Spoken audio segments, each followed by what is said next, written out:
and decided it would be a good idea to take them for a walk in the countryside. We live close to a large city called Hull in northeast England and decided to go for the walk in a ruralish area north of the River Humber that ran through to the sea. Upon getting to a village close to a local landmark, a World War II Army fort, we decided to walk close by and through the small patches of forest close to the nature reserve. We walked along a grass bunker toward the forest, and suddenly my partner pointed out two young men had began walking up the bank from the woods in a diagonal manner as if they were trying to cut us off.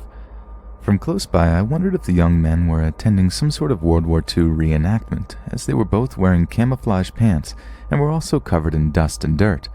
I thought nothing of them both, as I was sure that they would pass us by, but as they grew closer, it appeared they were aimingly walking towards us. They were at least 10 feet away when they stopped, and one of them spoke up. The way he spoke still bothers me to this day, as he seemed to have a disregard for manners or even trying to make sense. The young man wanted to know where we were planning on walking, and we told him we were not really sure and would just see where we ended up. The young man looked disappointed by this and suggested we take his route, which went through the forest to what he described as a great place to sightsee and sit, as there were benches to sit down. While the young man was telling us about this, the other boy kept watch of our two dogs almost constantly, as if he wanted to make sure they were always in his sight at all time. We didn't have much knowledge of this area and had not seen any other dog walkers, so we took the young man's advice after they pointed to an opening in the woods, and so we walked on. The woods cast out about 30% of the sunlight, and as I looked back, I saw that the young man had not walked off, but were watching us walk into the forest. The track looked as though it was man-made, as it seemed to be the only walkable area throughout that forest. About 2 minutes into the trek, our Labrador began sniffing behind a bramble bush, which at first we thought nothing of, as both dogs sniff everywhere they can when we walk them, but however she began sniffing in one spot and rolling on the floor. We went over to her and saw she began sniffing some sort of shattered rubber pig mask with brown-red liquid on it. It looked disgusting, and my partner forced the dog away from it as it looked as though flies were crawling all around it. Further into the walk, the woods had turned into a long path of trees and bushes that become very narrow, but we could see a turn far ahead, and we agreed that if it led nowhere, we would turn back. I walked ahead and was on my phone preparing to take a photo of the woods when I felt several small pricks in my neck, chin, and part of my face. I let out a gasp to alert my partner, and he told me to stand still in an alarmed way, followed by him carefully removing thin pieces of string away from my face. As it turned out, someone had tied fishing hooks on lines to a tree in the walkway. It's safe to say that we were both terrified, confused, and angry after this point, and hurried back to the car and left back to home. I don't want to sound cliche or anything, but as we drove off, I swear I could see someone through the back mirror, peeking out into the road.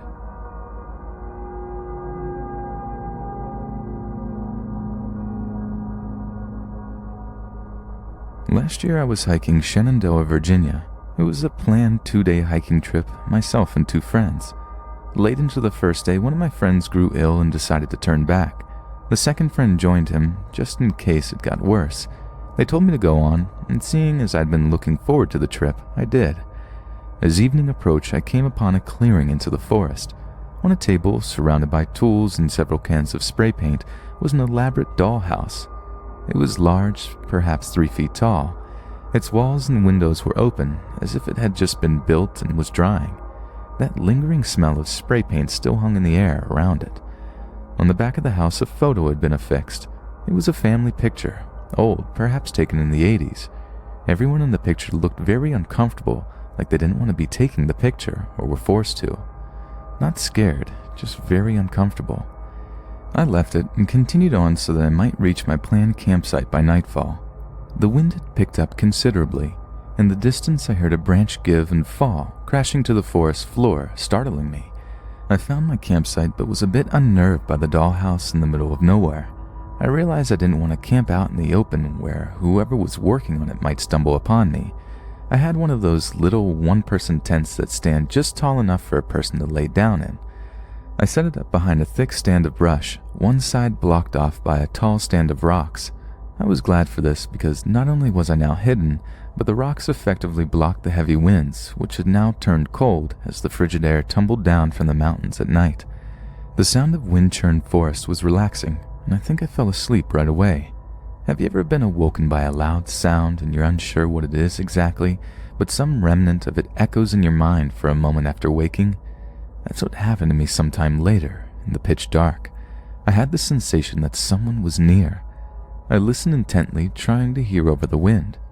I heard a man's voice somewhere in the distance, harsh, rapid, then becoming softer. He was too far away from me to discern what he was saying, but close enough that I could hear inflection and cadence. It sounded like a crazy person scolding himself. Then, his voice became softer, answering. As I listened, his voice grew louder and louder, until I could hear his clumsy footfalls crashing towards me. He walked by where I was camped, just several feet away from the brush that concealed me. By now my eyes had adapted somewhat to the pale moonlight, but I still couldn't make out anything more than a large, massive shape. He was probably about 6'6", heavily built. He was carrying something long beneath his arm, a rolled-up tent, I guessed. He was angrily talking about someone's face and how it haunted him. His voice then became childlike, and his conversation with himself turned to the topic of cheese and crackers. The dude was clearly off his rocker. After a moment he continued on, his voice receding until I could no longer hear him. I slept little that night afterward. At first light, I booked it back the way I came, back to town, and I noted that the dollhouse was not in the clearing when I passed back by.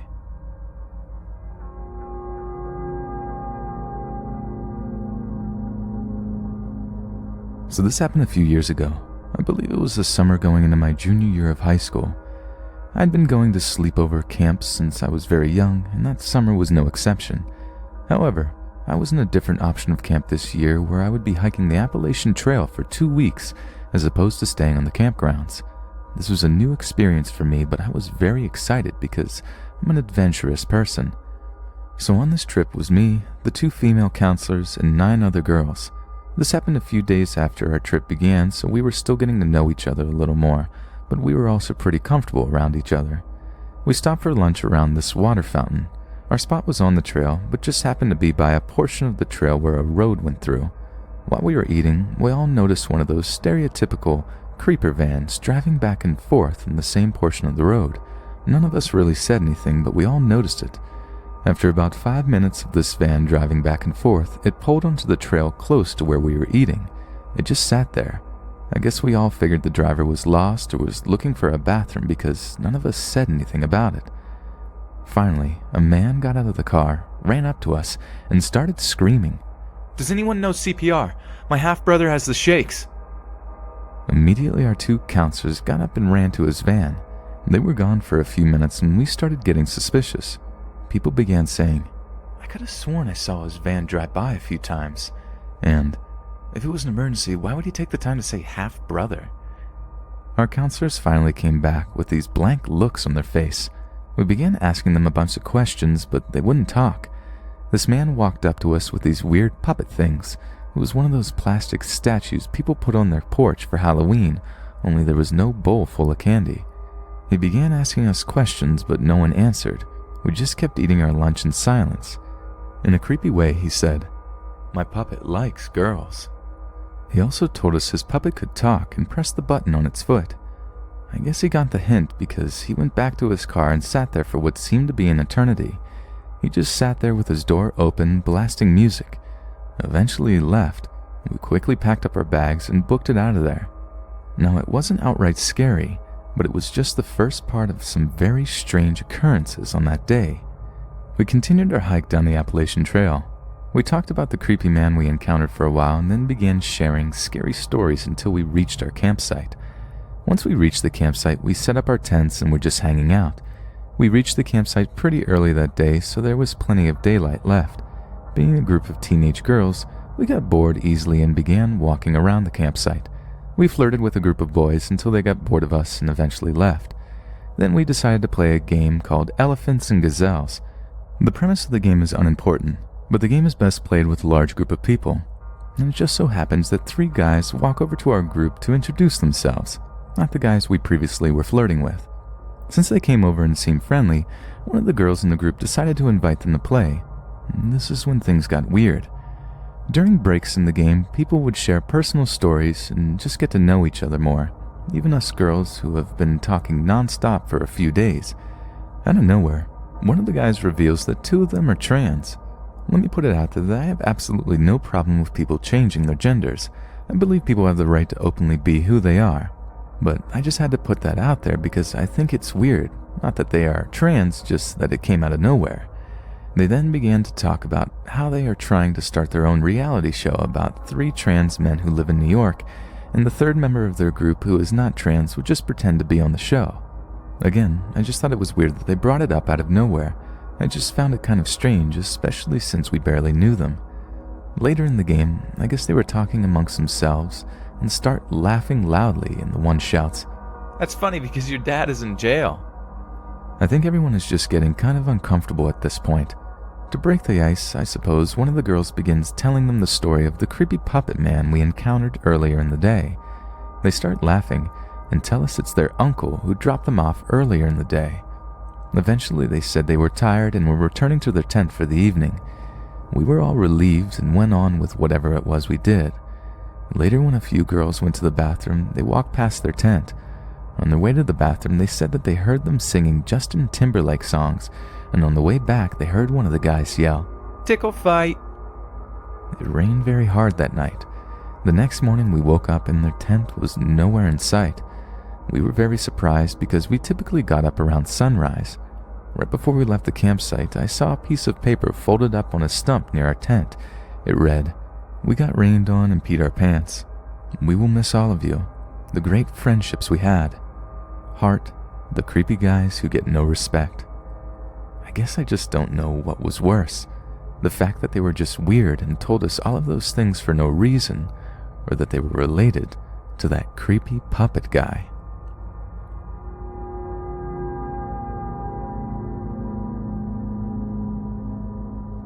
I'm a 33-year-old female from Los Angeles. 3 years ago, my boyfriend and I, as planned for 5 years, turned 30, sold everything we owned, including my car, took his Trailblazer and decided to just travel around the States and Canada. I guess you could call us backpackers, as we tend to chase good weather, find a state park, and backcountry hike into the wilderness for a few days at a time. My brother likes to joke that we are anti-establishment hippies. We don't necessarily live off the grid, but between the 2 of us, we have 1 prepaid phone we use for emergencies or checking in with family and friends, and 1 MacBook which I use for work. I'm a freelance writer and content creator, and I am on retainer with a robotics company. I mostly write boring white papers on web content. The whole point of our living situation is to live debt-free and have as few bills as possible. I only use free Wi-Fi, so 1 to 2 times a week we have to go to a city with a Starbucks. This background info is only important so you know more about who we are and how simply we live. Neither of us is involved with social media and know very little about different programs like Instagram or use any apps. Last summer, we decided to do some backcountry hiking in Arkansas. It's one of those states you don't ever really hear about other hikers visiting, but we read that it had some beautiful natural landscapes, and it does. The rules of this particular park were pretty lax. We didn't need a permit. There were a few basic laws and guidelines, but there was no check-in needed. We had all the basics and had planned to do a 6-day hike, 3 in, 3 out. The whole time we were out there, we didn't see or hear another soul. But on one day, we were prepping to move off trail and find a camping spot as it was getting near dusk. 1.5 mile off trail is usually the standard for us. We took what looked like kind of an animal trail, and about half a mile out we saw a green 2-person tent. It was almost camouflaged in the foliage, so we came on it almost by accident. Some backpackers prefer privacy, others are more social. We're the more social type. We've had some great experiences camping near other backpackers, sharing stories, food, and just building relationships. We were around 30 yards away from the tent. It was zip closed, so my boyfriend shouted a greeting to make our presence known. No movement and no sound. We assumed Green Tent Guy either wasn't around or didn't want to be bothered, so we started off in a new direction to get some distance between us. We camped, never heard a peep. We moved along the next morning, completely forgetting about Green Tent Guy until nearing the end of the day, 5 on our trek back. We were again looking for a spot to camp off the trail when we came up to the green tent again. This isn't that unusual, but normally backcountry hikers keep moving, so we really weren't expecting it. The tent flap was open, so my boyfriend yells his greeting again, and nothing. My boyfriend wants to go check it out, saying it's weird and maybe someone is hurt. I didn't like the idea from the get-go, because even though we hadn't had any bad experiences personally, we've heard enough stories from other backpackers about hermits and mountain men that want privacy, carry guns, etc. But my boyfriend assured me that we'd be fine, and if all else fails, offer him some smokables to keep the peace, and we'd go on our way. As soon as we get within 20 yards of the place, the smell of decomposition is intense. My boyfriend has been hailing his greeting over the last 20 yards, and once the smell hits him, he stops and turns and says to me, "What if we find a body?" My skin crawled. I was immediately afraid. I have never seen a body before and don't want to. The closer we got to the tent, the worse the smell got. I knew for sure we were going to walk in and see some old camper's rotting corpse. What we found was worse than that. Outside the tent was a dead doe's legs, all 4 of them covered in flies. It looked like the legs had been cut most of the way and then ripped off the rest of the way. It was a mess. Inside was the body and head of the deer, but the middle portion was swaddled in a blue fleece blanket that was blood-soaked at the bottom where the legs used to be. It was lying on its side, bottom facing the tent entry. The tail had been cut off, and the orifices were covered in dried blood and a gape, like something had been penetrating it. The same with its mouth. The bottom portion was bent down at a scary broken-looking angle. The tent was open, so we could see everything without having to go inside. Not that we could have anyway, because at this point the smell was almost debilitating. There was a dirty, almost empty clear bottle of Jergens baby oil and a stained green and white fringed kitchen towel. That was it. I immediately started crying and begged him to go. All my boyfriend could muster was, "What in God's name?" And we turned and ran. We ran into the trail and jogged down for as far as we could until dusk was fully on us, and we had to set up camp. We didn't go very far off the trail and neither of us slept. We didn't start a fire or use headlamps after full dark.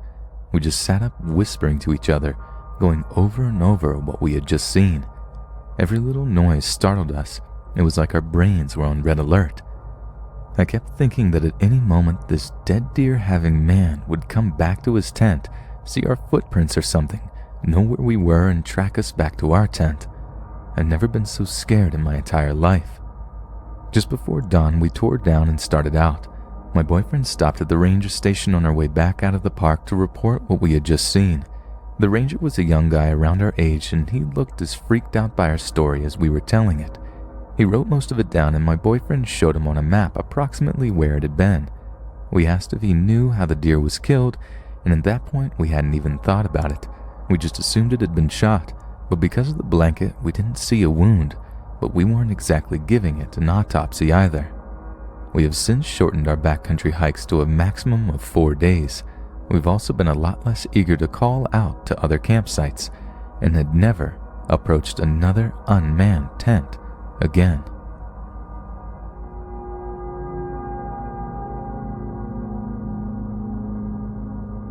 This happened about 6 years ago. I was about 12 and my brother was 26 at the time. My brother had been serving in the U.S. Army for several years when this happened and was deploying to the Middle East on his second deployment, if I remember correctly. Also of note was that he is a Green Beret and had recently, 3 or 4 months prior to this trip, completed the Army Special Forces qualification course, Robin Sage and all that, and by then was an active duty Special Forces engineer sergeant. Definitely not someone you want to mess around with. Given that we both grew up with a passion for the outdoors, he thought it would be nice to take me on a backpacking trip in northern Alabama, the Sipsey Wilderness for those unfamiliar with the area, before he left for 9 months. The trip had gone smoothly up until the 3rd night we were camping out. Around 8 p.m. we had our camp set up, eaten dinner, and were sitting by the fire talking about typical boy crap like guns and girls. For some reference, our spot was about 50 yards from a large stream and about 50 yards downhill adjacent to the large path. Our camp, the stream, and the path formed a triangle of sorts. This was summertime in Alabama, so it wasn't quite dark yet when 2 guys who looked to be in their late 20s wandered up and asked if we had seen any hogs while we were hiking around. Given that this is rural Alabama, we actually had seen some farther into the wilderness area and told them so. Even though they were relatively polite, my brother called them good old boys, I got a seriously creepy vibe from them. Dirty clothes, greasy hair, scraggly facial hair, etc. I think they probably looked like they belonged in the movie Deliverance. They kinda hung out for a few minutes, maybe a little longer than they should have, looking around, asking us questions like how long we'd been out there, how long we were staying, and what looked like them kinda sizing us up. They then abruptly said goodbye and walked away.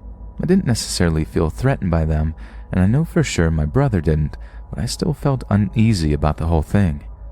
Fast forward 3 or 4 hours, my brother and I had gone to sleep and were nestled in our tent when I woke up to the sound of multiple dogs barking. I've always been a heavy sleeper, and they sounded like they were only about 100 yards away.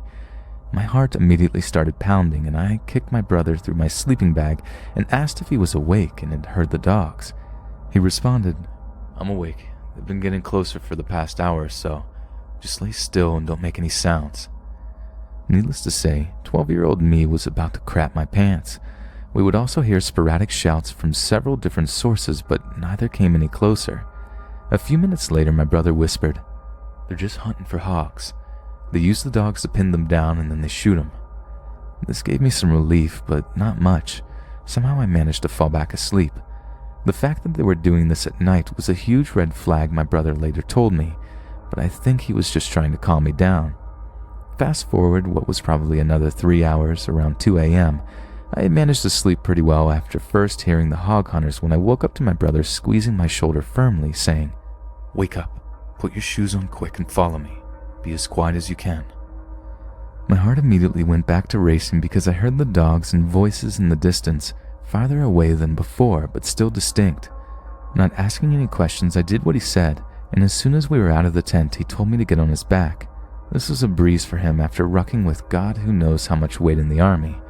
We snuck about 50 yards into the woods towards the junction of the path and the stream and crawled into some bushes. It was up a hill, so we had a pretty good elevated view of our campsite. I remember as we were laying there how loudly I was breathing and how quiet he was when I heard the very distinct sound of a pistol slide racking. I looked over and my brother had his pistol, an HK USP that he gave to me a few years after the story took place, and was watching the campsite and surrounding area. I started to whisper to him when he put his hand over my mouth and pointed to the campsite. The group of hunters had been steadily approaching our camp, and by this time, 30 or so minutes, had reached it. There were 5 of them and like 3 or 4 dogs.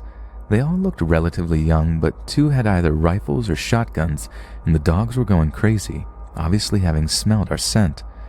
For those of you who are backpackers and campers, nobody who comes up on a random campsite in the middle of the night with dogs and guns has good intentions. I knew this, and my brother knew this. I was scared out of my mind.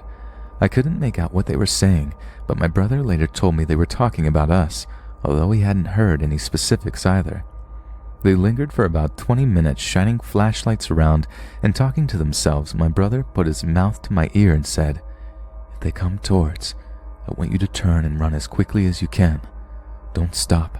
Don't look back. Stay off the trail and look for the flashing lights." I didn't know what he meant by this, but that'll come later. I knew I could make it back because he taught me land nav pretty well. He then handed me a flashlight and told me not to take the red filter off. He told me later the red filter helps preserve night vision and cuts down ambient light so it would be harder for someone to see from a distance. At this point I was so scared I almost started crying, but at the same time had a rush of adrenaline and what I think was now confidence that he thought I could handle myself. We laid there for a little while longer when out of nowhere they started screaming, "Where y'all at?" and firing into the woods at random. My brother dragged me behind the crest of the hill and threw himself on top of me. Thankfully, because of our position on top of the hill, we were protected from any gunfire. They shot maybe 5 or 6 more times and then started walking back the direction they had come. They got maybe 100 yards away when I heard a blaring siren and saw emergency lights flashing through the woods. Turns out my brother had called the Forest Service office on a satellite phone my family had for emergencies while I was asleep, and they had sent our Forest Service officers and game wardens to our area of the wilderness.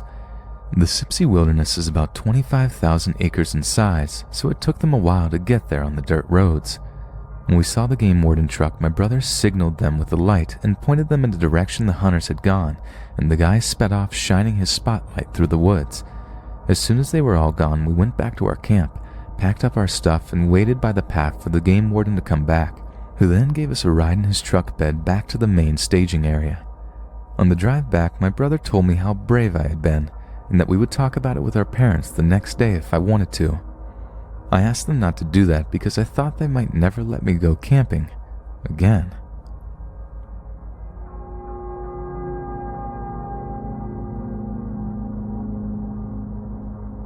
My friend was solo hiking the Appalachian Trail. Now, for those of you who don't know, this is a fairly popular trail, and there is a whole community built up around it, with beer and food made available at popular camping spots.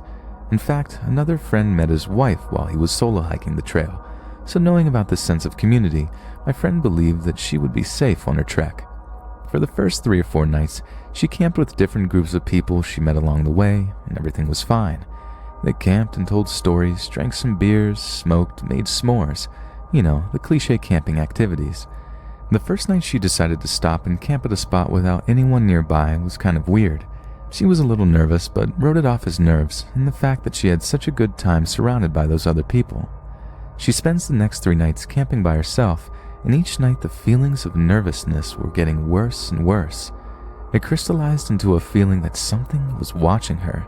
She also thinks that some of her things aren't in the exact place in the morning that she had left them in the night before, but isn't sure about that. The feeling gets so real that she purposely makes her camp with other people for the next couple nights. Feeling silly about it, she camps by herself again the next night. She doesn't know why, but the feeling is back and so severe that she calls off her attempt to solo the trail at the next town.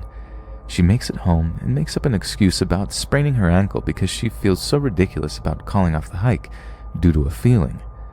A couple weeks later, she is feeling nostalgic about the trip and starts going through the pictures of the hike on her digital camera, which she hasn't touched since she returned home. She sees the pictures she remembers taking of scenery and the people she met from her first days of hiking.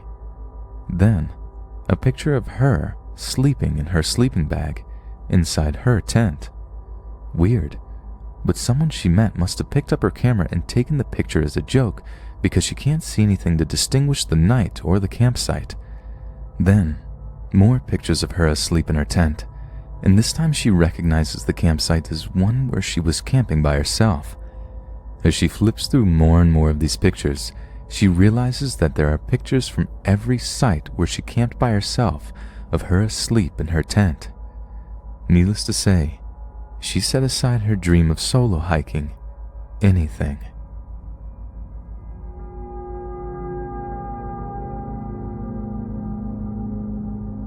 The story happened a few weeks ago on a hiking trail that my girlfriend, Lauren, and I randomly decided to take while in the Malibu area. Our original plan was to hike at a different location, but we realized that it was farther than anticipated due to traffic, so we settled with a nearby trail that we found using Yelp. After locating the entrance to the trail, we started our hike to a basically non-existent 3-tier waterfall, being that there was a drought in California.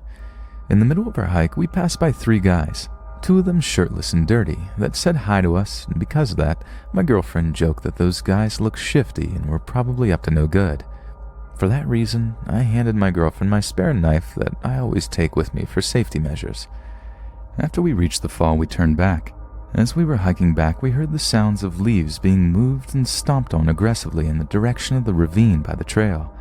This caused us to stop and turn to look at the direction where the noise was coming from. I told Lauren, "I think a tree might be falling since there was a couple of trees that had their roots exposed, I think making it easier for them to fall." She responded by saying, "Blair, that doesn't sound like a tree falling. Shh." The swoosh, swoosh noises started getting louder and more frequent as whatever was making the noise was getting closer to where we were and sounded as if it was going to go up the ravine towards us. The minute I saw some tall plants moving as if though someone shook them near where we were, I told Lauren to run. We both started running while whatever was making the noise started chasing after us through the ravine. At one point, it sounded as if though it wanted to cut us off from the only path that leads out of the trail. In the middle of the sprint, I thought my girlfriend should be in front of me since I knew she was a sprinter and is lighter than me while I'm an endurance runner and weigh far less than her. I turned quickly and yanked her arm and pushed her in front of me and told her to keep running. As we ran away from the scene of where this happened, I did what people in horror movies do, where whoever is running keeps looking behind them to see whatever is chasing them has stopped. Big mistake, because when I looked behind me, I saw a bush taller than me, I'm 5'4", move aggressively, and I just quickly turned around and ran faster. By doing this, I didn't see that there was a dip, and injured my recently recovered sprained ankle, slowing me down. Lauren slowed down, but I told her to keep going until finally she stopped. We looked around where we were and started drinking water and talked about what exactly happened. We tried to remain calm as we walked the rest of the trail, telling Lauren to take out the knife I gave her while I took out my dinky pocket knife. I started discussing with her if something were to happen, and she was to remain in front of me since I knew I would slow her down. We both agreed that she would be able to reach for help faster than I could while I hold up a fight better since I practice martial arts. As we walked the rest of the trail, I joked to Lauren that this type of crap is where your sprinter genes come in handy. And at that moment, Lauren sprinted as we heard the swoosh swoosh noise again. We ran as fast as we could away from whatever was following us. This part makes me laugh as when we were running down the trail, up ahead we saw these two guys. Lauren had already put away her knife while I was running behind her, telling her to stop while I had the dinky pocket knife out. Right away, I tried to hide the knife so I wouldn't look like some crazy chick trying to chase another trick down with a small knife.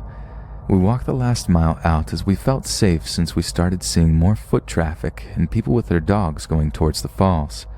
As we exited the trail and hit the streets, we drank water and discussed what the heck just went on. Lauren speculated that maybe it was one of the three guys from earlier and that one of them hid in the other side of the ravine to creep us out. To this day, we don't know exactly what it was, but the closest thing we could think of was that it could possibly have been a coyote. After researching a bit about the area, we found an article talking about how one was spotted a couple of months back. However, I don't believe it was a coyote. I just convinced Lauren that it might have been one since she gets scared easily about things like this. Whatever it was moved too quickly and heavily as it chased us until we got out of the trail. And whatever it was big.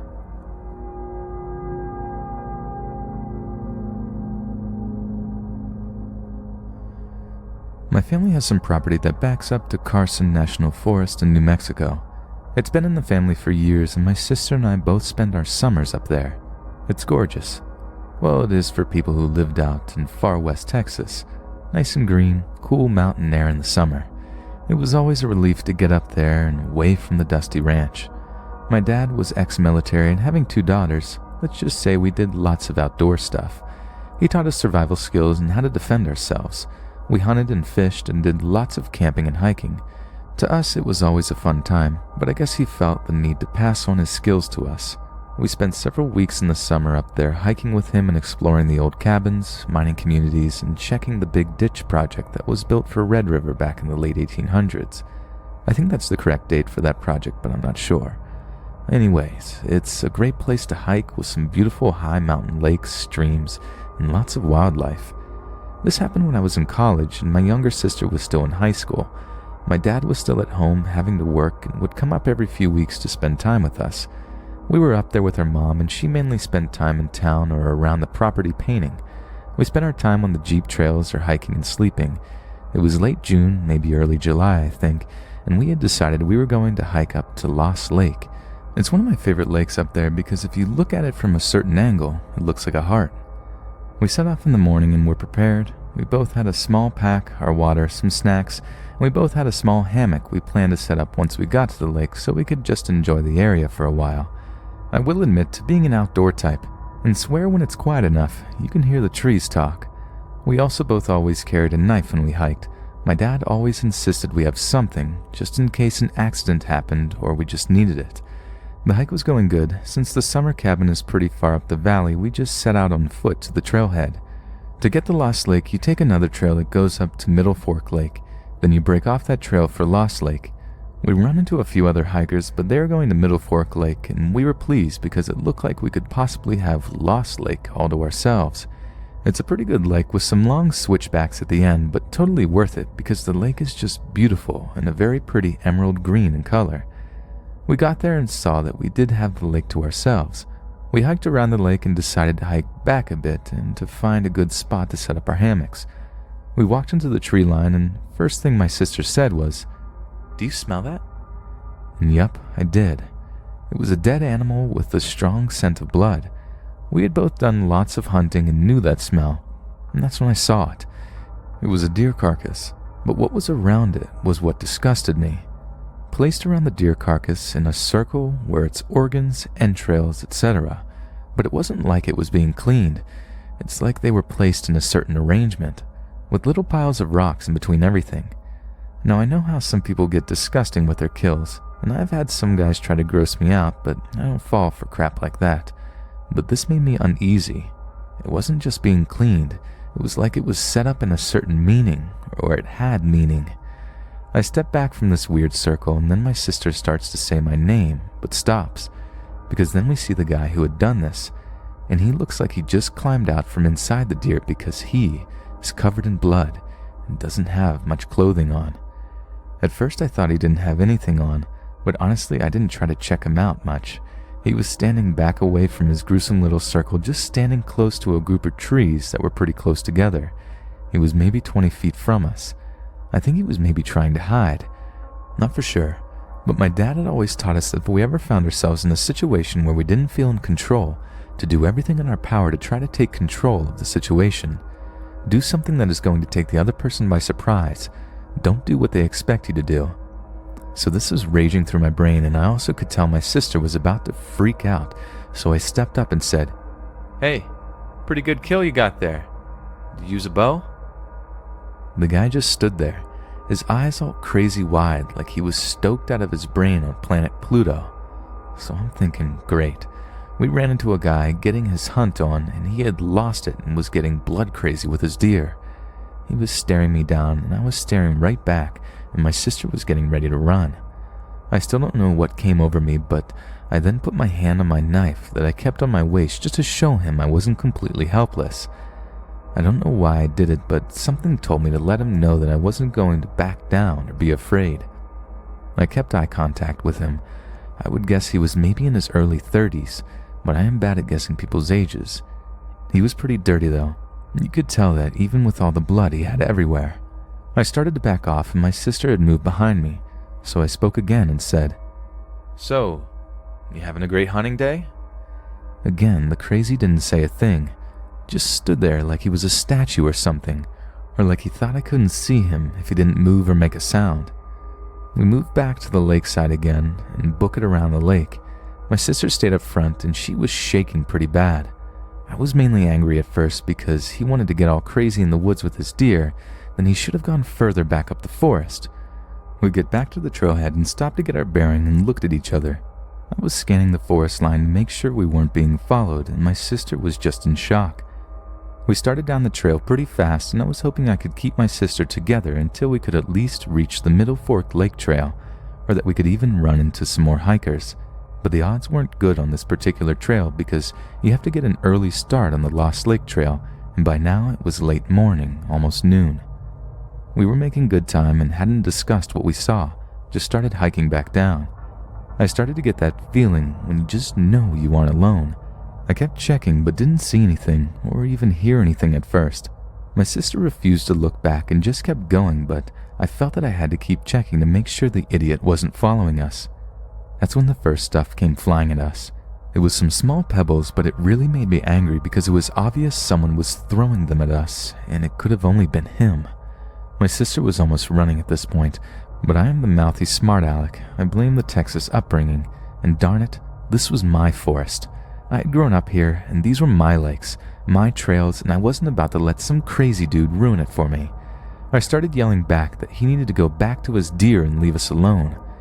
At this point, my sister is telling me to shut up and just come on, and I am thinking, no way, this guy is just trying to scare us. The pebbles stopped, and then we started hearing barking and growling noises. My sister said, "Now he's growling at us?"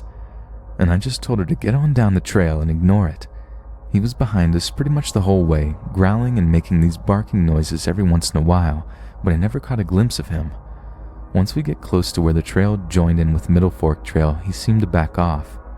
I never caught sight of him behind us, but I could hear him, and I just knew he was there. He started down the rest of the trail. My sister refused to stop or look behind her, so I kept checking every so often. Didn't see anything or hear anything. We started to discuss what had happened, and she felt like he was very sinister and felt like we had been in a dangerous situation. I felt like he was just getting his kicks out of scaring two girls. I mean, he had to have heard us coming around the lake. We weren't being quiet. It was the opposite because there are black bears up there, and we would always be pretty loud while hiking, hoping to scare off any bear in the area so we wouldn't come up on one. To this day, she still thinks he was sinister, and I think he was just trying to scare two girls and was getting his kicks out of it. We told our parents, and my dad didn't like what he had heard. He did teach us some more up-close defense skills after that day, and forbade us from ever hiking alone or just the two of us again. We didn't hike up that trail for several years with anyone. It freaked my sister out, and I just didn't like remembering a time I was scared in the forest that I considered my own. I didn't know it at the time, but after we had gotten back to the house and told my mom, she had called some neighbors, and a few of the men hiked up there the next day to check things out. They did find the deer carcass and some empty hiking packs like what day hikers use, but they were empty. They also found a rustic campsite further back in the woods that had been cleared out as well. No sign of the weirdo. Hey guys, thanks for listening. If you enjoyed these stories and wish to support me further, please consider joining Patreon, where for only $1 or more a month, you can get early access to MP3s of all the future narrations and many other cool rewards. So, yeah, we'll see you there. Thanks again, and I'll see you again soon. Bye-bye.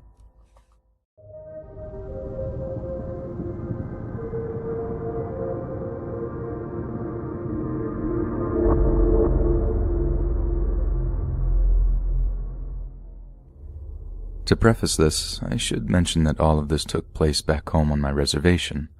I'm Algonquin First Nation from Canada. Another thing I should mention is that, on the reservation, traditional beliefs and legends of the paranormal are still a big part of our community. The attitude of most people towards the paranormal is one of assurance. To us, the paranormal is a regular part of life. We believe in a spirit world, and we believe that sometimes these beings can cross over into our world and maybe even live among us.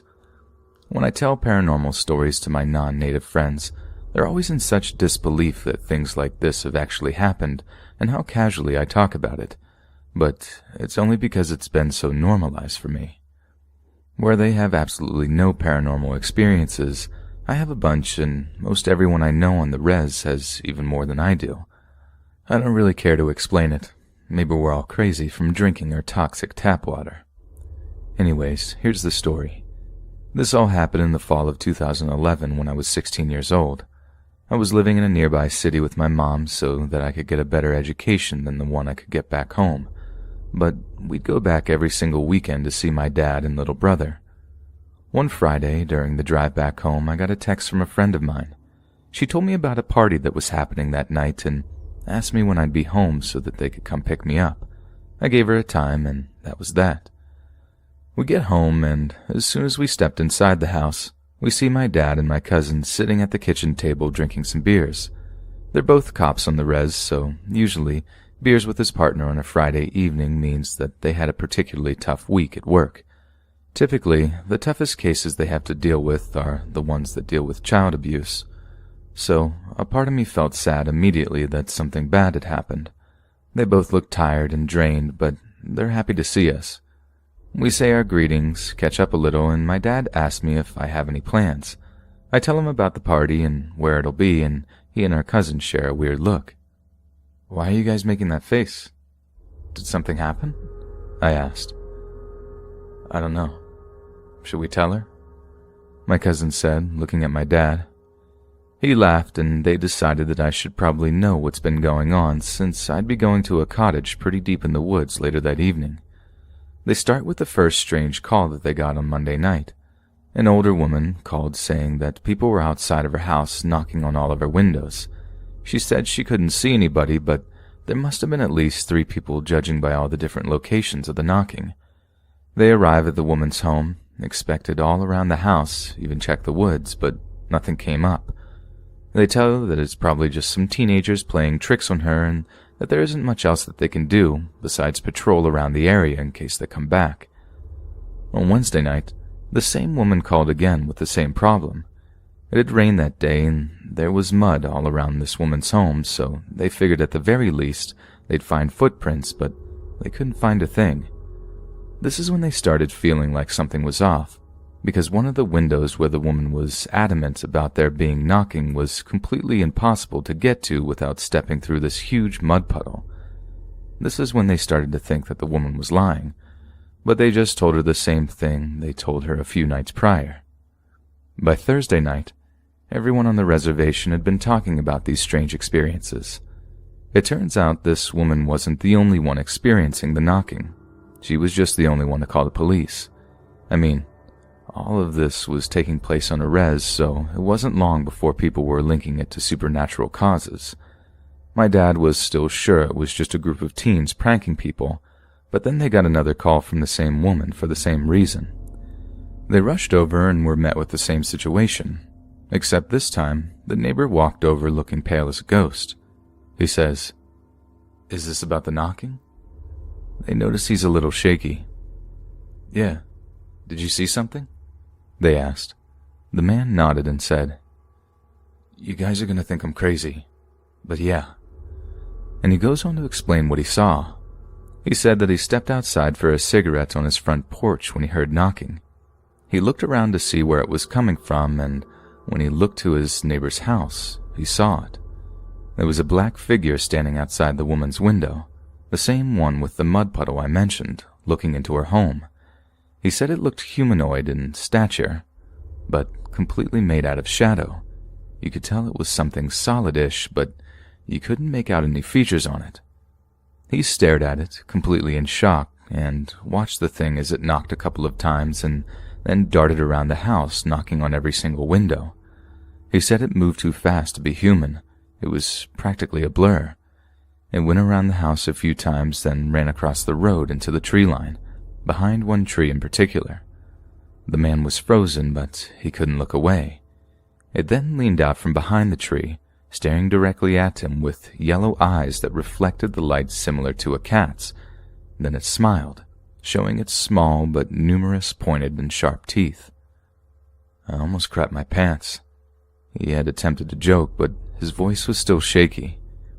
Fast forward to Friday, stories are being exchanged all over the reservation about other sightings and experiences people were having. On top of multiple people experiencing the knocking, there was also quite a few sightings with everyone describing the creature in the same way. One woman was bringing her trash bin to the road when she thought that she had saw in her peripheral vision something standing near the trees. She walked back up the driveway and into her home, feeling like she was being watched. Right before she was about to open her door to go back inside her home, she looked back and saw two reflective yellow eyes watching her from the trees. She said it was about 5 feet above the ground. Another couple was driving at night and they saw a humanoid figure standing in the middle of the road. As they got closer, they slowed down and it turned around to face them. That's when they saw the reflective yellow eyes and the sharp, pointed teeth as it smiled at them. They stopped the car, too afraid to go closer to it, until they decided to just drive past it. Being on a narrow road, they drove past it with the figure being only a few feet from the window, staring at them the whole time. "You sure you still want to go to that party?" my dad asked, but my friends were already pulling into the driveway. I gave my family hugs and kisses goodbye, and they told me to be careful, but I felt fine. A common belief among Native people is that negative energy attracts negative energy. Therefore, an evil spirit will be drawn to people with unresolved issues, traumas, and sinners, I suppose. If you're someone who is spiritual, self-aware, and basically a good person, that in and of itself will be protective. I get to the party, and within 20 minutes, the conversation shifts towards all the paranormal experiences people have been having. I'm really curious about what everyone has to say because they have stories that I hadn't heard yet, but my friend, us being 16 and all, couldn't hold her alcohol very well and was crying about how she wishes she was closer with her brother. I was trying to make her feel better while listening to everyone's stories. One of the people at the party was related to the neighbor of the woman who was calling the police. The experience really shook him up, and my friend was just explaining everything that he was doing later on. For one, he smudged his entire home, which is something our people do when we're looking for extra protection against paranormal entities. He also went to visit multiple elders around the community asking for advice and any information they had on similar happenings. What we do know about paranormal experiences on the res is that they don't happen as often as they used to. If you talk to one of our elders, they have endless stories and even more advice to give about how to protect yourself compared to now. One of the explanations that was given to this guy about the shadow thing was that it was evidence that someone was doing an unauthorized shaking tent ceremony. If you don't know what that is, you can look it up, but it's basically, and I'm generalizing, like a Ouija board session that takes place inside a tent of some sort. People stand around the tent while the shaman-type dude goes inside and asks questions. The tent begins to shake and you can hear the voices of spirits coming through. I've never personally been to one, because we haven't had a good enough reason to make one, but typically our ancestors used shaking tent ceremonies when they were starving in the dead of winter and needed some direction on where the nearest food source was.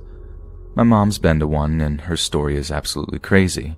She described multiple voices of men and women, only speaking the native tongue, and they were upset that the people were doing a shaking tent ceremony when they weren't on the verge of death. The people there had to explain that they were only doing the ceremony to prove that it was real, as we had been losing our culture as a result of residential schools.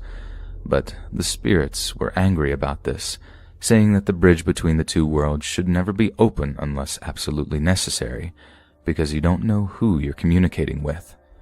It could be evil spirits, and it could be good ones. It could be ancestors, but you never know. The elders told him that this spirit crossed over into our world because of a shaking tent ceremony. Someone on that reserve had been doing them without consultation of the elders, so we started thinking about who would do that, without proper guidance and without good enough reason to do so. Then two of the drunkest dudes at this point started saying stuff like, I'm not scared. That thing could show up now and it couldn't do anything. Basically egging it on. All of us were looking at each other like, why would you disrespect an evil spirit? That's exactly how you attract it to you. And that's when I decided to leave the sunroom where everyone was hanging. I went to the living room to console my drunk crying friend when I noticed that the rocking chair outside on the porch was going back and forth. I looked immediately, refusing to make direct eye contact, but I did look at it from my peripheral vision. I'm inside the cottage and I keep seeing this rocking chair going back and forth and back and forth. But another thing we're raised to do in our culture is to ignore paranormal experiences. Spirits feed on the energy that people put towards them, so if you freak out, if you get angry, if you yell at it or start crying, that's exactly what it wants, and it will stick around once it gets a reaction. It thrives on energy of any kind, so while I knew something messed up was happening on the rocking chair, I wasn't about to pay it any attention. 5 minutes or so goes by and I'm still seeing it move in the corner of my eye. That's when my friend screams and she runs to the other side of the sunroom. My other friend sprints to where the girl was sitting and busts through the French doors onto the balcony. All of this happens in a split second, but I immediately go to the patio and ask what's going on. The girl is crying on the couch with friends all around her. She claims that she had seen the spirit, which we later nicknamed Kokogi, Algonquin word for monster. She said she was listening to the boys talk about the spirit when she saw the boy's face as he was looking out onto the balcony behind her. She turned around to see what he was looking at, and directly on the other side of the window was the shadow spirit sitting on the rocking chair, smiling at her, literally 3 feet from her. That's when the boy sprints towards it and busts through the French doors. I walk outside to find the boy, and he's on the lawn, staring into the woods. I call his name, and he looks up at me. All he says is, "Get everyone inside." And the tone of his voice just makes me automatically obey. I get all the drunk teenagers inside the cottage. This is when the phrase, "Come at me, bro," was just gaining popularity, so you could imagine the drunk kids yelling that into the woods. It was terrible. I eventually get everyone inside, and the girl is now in a trance, freaking everyone out. She doesn't speak to anyone, she doesn't say anything, but I want to go home. The boy comes back inside and tells everyone to clean up and that we should leave as soon as possible. Everyone has trash bags and are cleaning away all the beer bottles and cans away. Everyone goes inside the cottage, and it's only me and the boy in the sunroom. I look to him for answers, and all he says is, "It's outside." I nod and start cleaning faster. The sooner we're out of here, the sooner we're away from that thing. As we're cleaning in the sunroom, we hear knocking on the windows in multiple places. The entire sunroom is made of glass, but it's dark out, so you can't even see outside. I immediately look to the boy, and he just says, "Ignore it." Within 2 seconds, someone comes running out of the bathroom and says, "I'll kill whoever's outside knocking on the bathroom window." But everyone's inside and accounted for. Someone else comes running out of the bedroom saying that there was knocking on the window in there as well. Now everyone's freaking out, and me, the boy, and our one other friend are the only sober ones to calm everyone down. We get the place clean and get outside to the cars immediately. Everyone's getting into the trucks, and I'm standing with that boy. He's relaxed, but then all of a sudden looks behind me and shoves me inside his truck. We peel out of the driveway and drop everyone off. A few days later, I end up hanging out with the boy, and he tells me the story from his perspective. He says that when the boy started talking crap about the spirit, it appeared on the rocking chair behind the girl. He said he made eye contact with it and couldn't look away. They were staring each other down, and that's when the girl saw the boy's expression. He says it was instinct to defend the people he was with and ran towards it. He said that the feeling he was getting from the Kokogi was almost like he was daring him to do something. He said the second he got up, the Kokogi stood and ran into the woods, disappearing from the patio in a blur. The boy ran off the porch and was looking around the lawn when he saw it standing at the tree line, looking right at him with that smile on its face. He said the whole time it felt like it was mocking him. I called the boy's name and disappeared. He didn't see it again until everyone was getting into the trucks, which explains why he suddenly pushed me inside. He said that it was standing on the far end of the truck, super close to us. Later that night, when he dropped everyone off, they realized that they never locked the door, so he went back to the cottage, but his friend, whose cottage it was too scared to go in. The boy goes in by himself, but the second he opens the door, he sees the thing standing inside the living room. He locks the door as quick as he can and then peeled out of the driveway. Sightings continued for a few days after that. We definitely weren't the only people on the reservation to have experiences like this, and then it stopped all of a sudden. It was the talk of the reservation. Everyone was curious about what happened to it. Would it come back? What was it? But word ended up getting around that there were sightings north of our community. White people in the town just north of us were having sightings, then other reservations were having sightings as well. It was like it was traveling north, the way the stories were going. So, it's 2018 now, and no one else on my reservation has had any sighting of this particular spirit. Hopefully, it stays that way.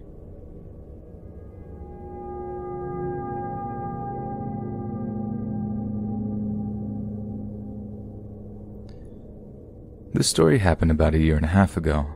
I have only ever shared this story with one other person, the person who is actually in this story. First, a little about me. I have a formal education in the hard sciences, and I am halfway through a Doctor of Medicine degree program, so those are the lenses through which I see the world. This makes me a natural skeptic on most things. I firmly believe in the existence of extraterrestrial life because the vastness of the universe makes it a mathematical certainty, but I am far less convinced on the subjects of UFOs, although there are a number of well-documented events that keep me from dismissing them outright. This story has nothing to do with aliens, though. At least, I don't think it does. I guess I only mention it for the purpose of demonstrating that I keep an open mind on things, but that I still need to see at least some sort of suggestive evidence. I'm a huge fan of the paranormal as a genre. I find the stories and media fun and entertaining. I like being scared, and I enjoy the experiences of reflecting on what if. But it's always just been that to me, a genre of entertainment. then, this happened, and I still can't explain it. My fiancée and I grew up in a small city in New England. Honestly, it's really only a city by definition. It's bigger than your average New England town, but it's far more suburban than your average city. The house my family has lived in since I was 2 is located on the outskirts of this city. I am now almost 30, and although my fiancée and I live in an apartment below her mom's place, I still keep a lot of my stuff there at my old house, including my motorcycle. When you pull out of the driveway and go one way, it takes about 10 to 15 minutes to get into the city proper, but if you go the other way, it takes about 2 minutes to hit farmland. Heading towards the farms, you end up on a road called Pine Hill Road. On this road is a very old cemetery with gravestones that date as far back as the 1700s. The cemetery encompasses a square plot of land bordered on 3 sides by trees and by Pine Hill Road on the 4th. The official name of this cemetery is Pine Hill Cemetery, but everybody in the area calls it by its other name, Blood Cemetery. It is allegedly one of the most haunted cemeteries in New England. The name derives from the Blood family burial plot located more or less in the center of the grounds, and is where most of the alleged activity arises from. Tangibly, the Blood headstone is engraved with the image of a hand, and it is said that during the day this hand points upwards towards the heavens, while at night it points down towards the ground. It is also said that the ghost of Abel Blood roams the grounds. It is illegal to enter a cemetery at night here, and the police do patrol this area because of how frequent people try to go in at night to see for themselves. I personally have never actually been inside the grounds, day or night, not even during the experience I'm about to describe. By the way, I have used the real name of the place. Feel free to Google this cemetery all you want. That way you know I'm talking about a real place with real stories attached to it. What I'm about to describe is no creepypasta. This really happened to me. I've driven past this cemetery a million times before, day and night, and not once have I ever seen or experienced anything out of the ordinary. That is, not until one night last fall. It must have been around late August or early September 2017, when summer was on its way out and fall was just starting to let everyone know it was on its way. It was late and dark one night when my fiancée and I were out for a ride on my motorcycle. We love riding around this area because there is a little traffic, the roads are just windy enough to make it fun, and the farms are beautiful. We were riding up Pine Hill Road and were just beginning to pass Blood on the left as we've done so many times before. Going about 30 miles per hour, it must only take 3 to 5 seconds to pass the whole property. But this time, something very strange happened to me. Time appeared to slow down when something red reflected across the visor of my helmet. I turned my head to the left and this is what I saw. Up in a tree just along the left border of the cemetery, there was a floating orb of the brightest red I've ever seen, so bright that its center was white. Orb isn't really the right way to describe it though, because it wasn't just a sphere of red light. It looked like it was oozing and dripping like it was made of plasma. The best way I can describe it is that it looked like the tip of a signal flare when it's held off the ground. It was that bright, and it was oozing like the tip of a flare, but it was not shooting out from anywhere like a flare does, where a flare has a sort of elongated shape from the spark shooting out of the end. This was circular, and unlike a flare, there was no visible physical object from which this drippy, burning orb emanated from. It just was. It was bright, and it was oozing, and it was dripping, and it was floating up in a tree. I really can't underscore enough just how bright this thing was, to me. Then I noticed the rest. Moving around this red orb was a set of hands. I didn't notice them at first because of how bright the orb was and how dark the world was, but as my eyes began to focus somewhat, I realized that there was something else in the tree with the orb, and it looked like it was actually conjuring the orb. The thing was humanoid looking, but it didn't look human at all. It looked like a scrawny and lanky E.T. phone home sort of thing with nubby joints, fingers and features, but with scrawny limbs. Its face was long, narrow at the top and bottom, but wide in the middle. It was bumpy. It was a face unlike any human face I've ever seen before, and I've seen a lot of deformed faces. Lepromatous faces, apoplastic faces, coarse faces, faces without calvaria. Hell, I've seen real cyclopses. Yes, cyclopses really do exist, and it's actually quite a sad thing because cyclopia results from a condition that also prevents the brain from dividing, and the baby is usually stillborn. This thing's face looked like it was from hell. Its skin looked dark brown, and it appeared to be wearing some sort of baggy-looking cloak. Its legs were crossed, its hands circling around this extremely bright, oozing red orb, and it was hovering a few inches over a branch in this tree. Passing the cemetery on my motorcycle that night felt like the longest 3 to 5 seconds of my life. As we came to the other end of the cemetery, time appeared to resume itself as normal. I looked back over my shoulder and it was gone. I looked back again, still gone. Twice more I looked back, twice more it was nowhere to be seen. I immediately pulled over and my fiancée asked me what was wrong because she knows I never pull my bike over to the side of the road unless something is up and I have to. Especially when it's dark, and especially not on these windy roads where people tend to drive like crazy people. I can't blame them, these roads are fun. "Did you see that back there?" I asked her. "See what?" she asked.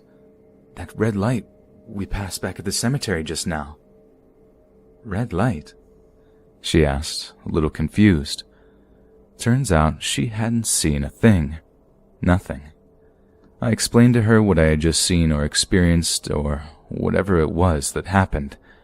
She believed me, noting how I looked visibly disturbed by something, but whatever that was, she hadn't seen any of it. It was dark and we were moving, so normally I wouldn't have been so surprised by her not seeing something like a figure up in a tree we'd passed, but that orb of light, it was just so bright. There were no cars around, no houses from which a porch light could have been peering through these particular trees. There were no lights in the sky, no planes or helicopters around, and no explanation as to why only I saw this. I've never been diagnosed with mental illness, I don't have a substance abuse problem, and I certainly wouldn't have myself and the mother of my future children together on a bloody motorcycle if I was inebriated. I've never had a seizure or been told that I've had a seizure. I've never had hallucinations, and I've never experienced anything like this before or anything like it again since. I've driven past blood numerous times since then too, and every time, it's just been its normal, old, sleepy self.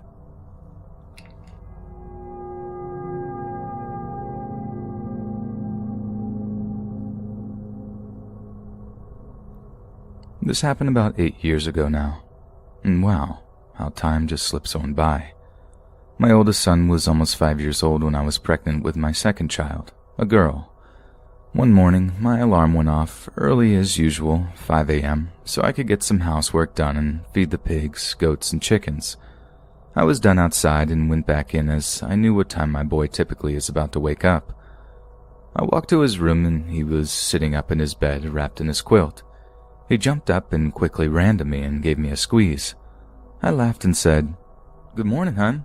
Have you been up a long time? You should have came and got me, silly." "Mama, I saw the nice man again." I immediately felt adrenaline course through me. What? What does he mean, nice man? Has someone been doing something to my boy in the window? What? I kneeled down and said, "Boy, you need to tell me everything right now about this man. Now. This is not good. Please tell me the truth. Where did he go? Tell me." "He wakes me up a lot. He comes to my door." "What? What do you mean? What does he do?" "Stands and smiles for a long time." I had no words and looked distressed to him. I'm sure of it. At this point, I'm getting chills and tunnel vision almost. This is so messed up. I was trying to stay calm and not seem angry so I wouldn't make him shut down. "Okay, what does he look like?" "He's up to the ceiling almost.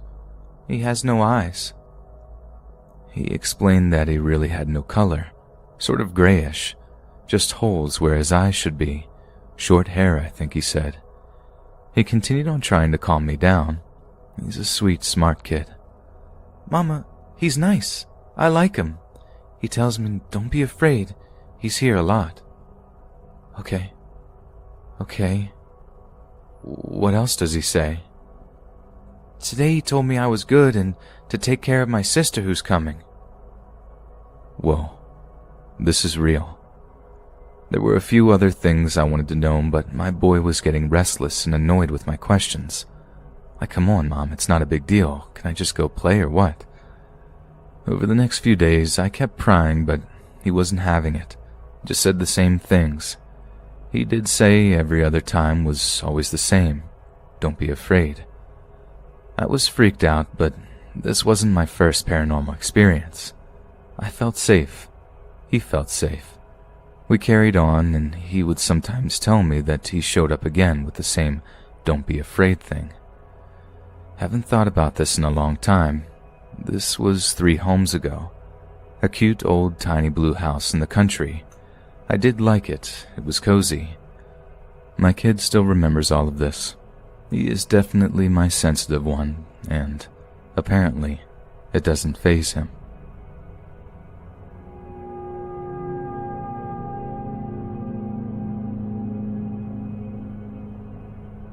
The following was told me by a stripper named Cameron about 8 years ago. I didn't pay her to tell me this story. When she told me this story, she gets massive goosebumps and starts to quake and shiver, so I tend to believe that the story really happened to her. Hold on to your hats. Cameron lived in an apartment complex in Portland, Oregon, at the end of a long cul-de-sac, where the street ends in a small circle. On the left side of this street were homes, and the right side of the street was a huge vacant lot, upon which once stood a barn and a home. It used to be a farm back in the days that Portland, Oregon, like most places in the U.S., were mostly farms. People lived off the land, had their own cows, chickens, pigs, potatoes, etc. Back in the day, most people were farmers and supported themselves around that area.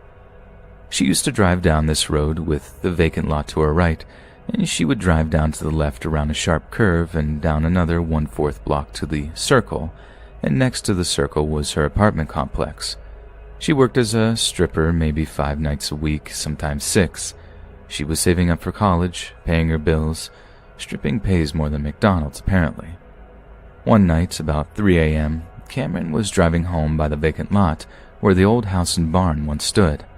She looked in her rearview mirror and noticed a man, about 30-ish, with long, unkempt brown hair and a beard, wearing overalls, like farm overalls, running behind her car about 3 car lengths. He looked extremely angry. She gasped and gave it some gas, and she looked back, and he was gone. This scared her. Why was some guy in overalls running after her in the middle of the street at 3 in the morning? A few nights go by, and she's driving home again, about 3 a.m., and she's driving past the vacant lot, and she looks in her rearview mirror, and it's the same man, running after her car. But this time he is 2 car lengths behind, and she screams a little scream and floors it, and she barely makes the sharp left-hand turn. She gets back, drives into the parking lot, gets out of her car and runs to her room and locks the door. She then looks out her window at the street, fearing he's trying to find her. She sees nothing. The next day, she tells an old lady what happened, and the old lady, who's lived in the apartment complex a long time, tells her that an old man used to live in the farmhouse where the vacant lot now was. The old man died, and the house and barn were torn down, burned down by the fire department, but for some reason the land was never converted to new homes or apartment buildings. She didn't know why. People in the area used it as a dog park.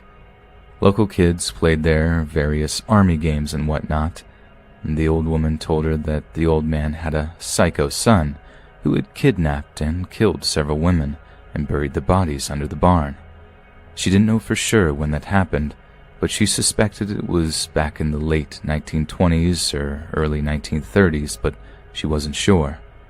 They arrested the son and took him away to the state mental hospital and locked him away until he died. The father remained in the farmhouse alone until he died when he was quite old. The story scared Cameron, who decided she had to move, so she looked for a place to move and found one. She was working at the club her last night before the move. Everything was packed and she was ready to go. She dreaded the thought of having to drive by the vacant lot again. It freaked her out, but she was determined to just not look in her rearview mirror and not look behind her when she drove by. She acted as if though the vacant lot didn't exist. She worked. Finally, it was her last day living at the apartment complex. It was her day off and she's decided just to finish packing and relax. Her manager called her and asking her to come in because several girls didn't show up. She said she couldn't. He was insistent, so she finally agreed. She got off at about 2:30 a.m. and changed and drove back. She dreaded driving by the vacant lot, but was happy that this was the last night she would have to do so. Tomorrow, she was leaving for her new apartment. For the last week or so, every time she drove by the vacant lot, she looked straight ahead, and it worked. She approached her street. She thought, nope, not gonna look back.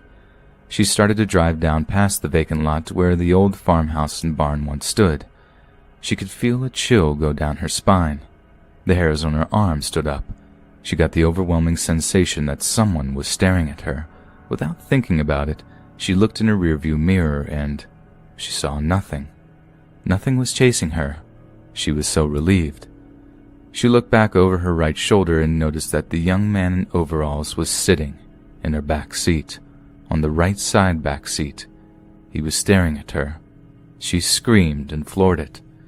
She didn't make the sharp turn.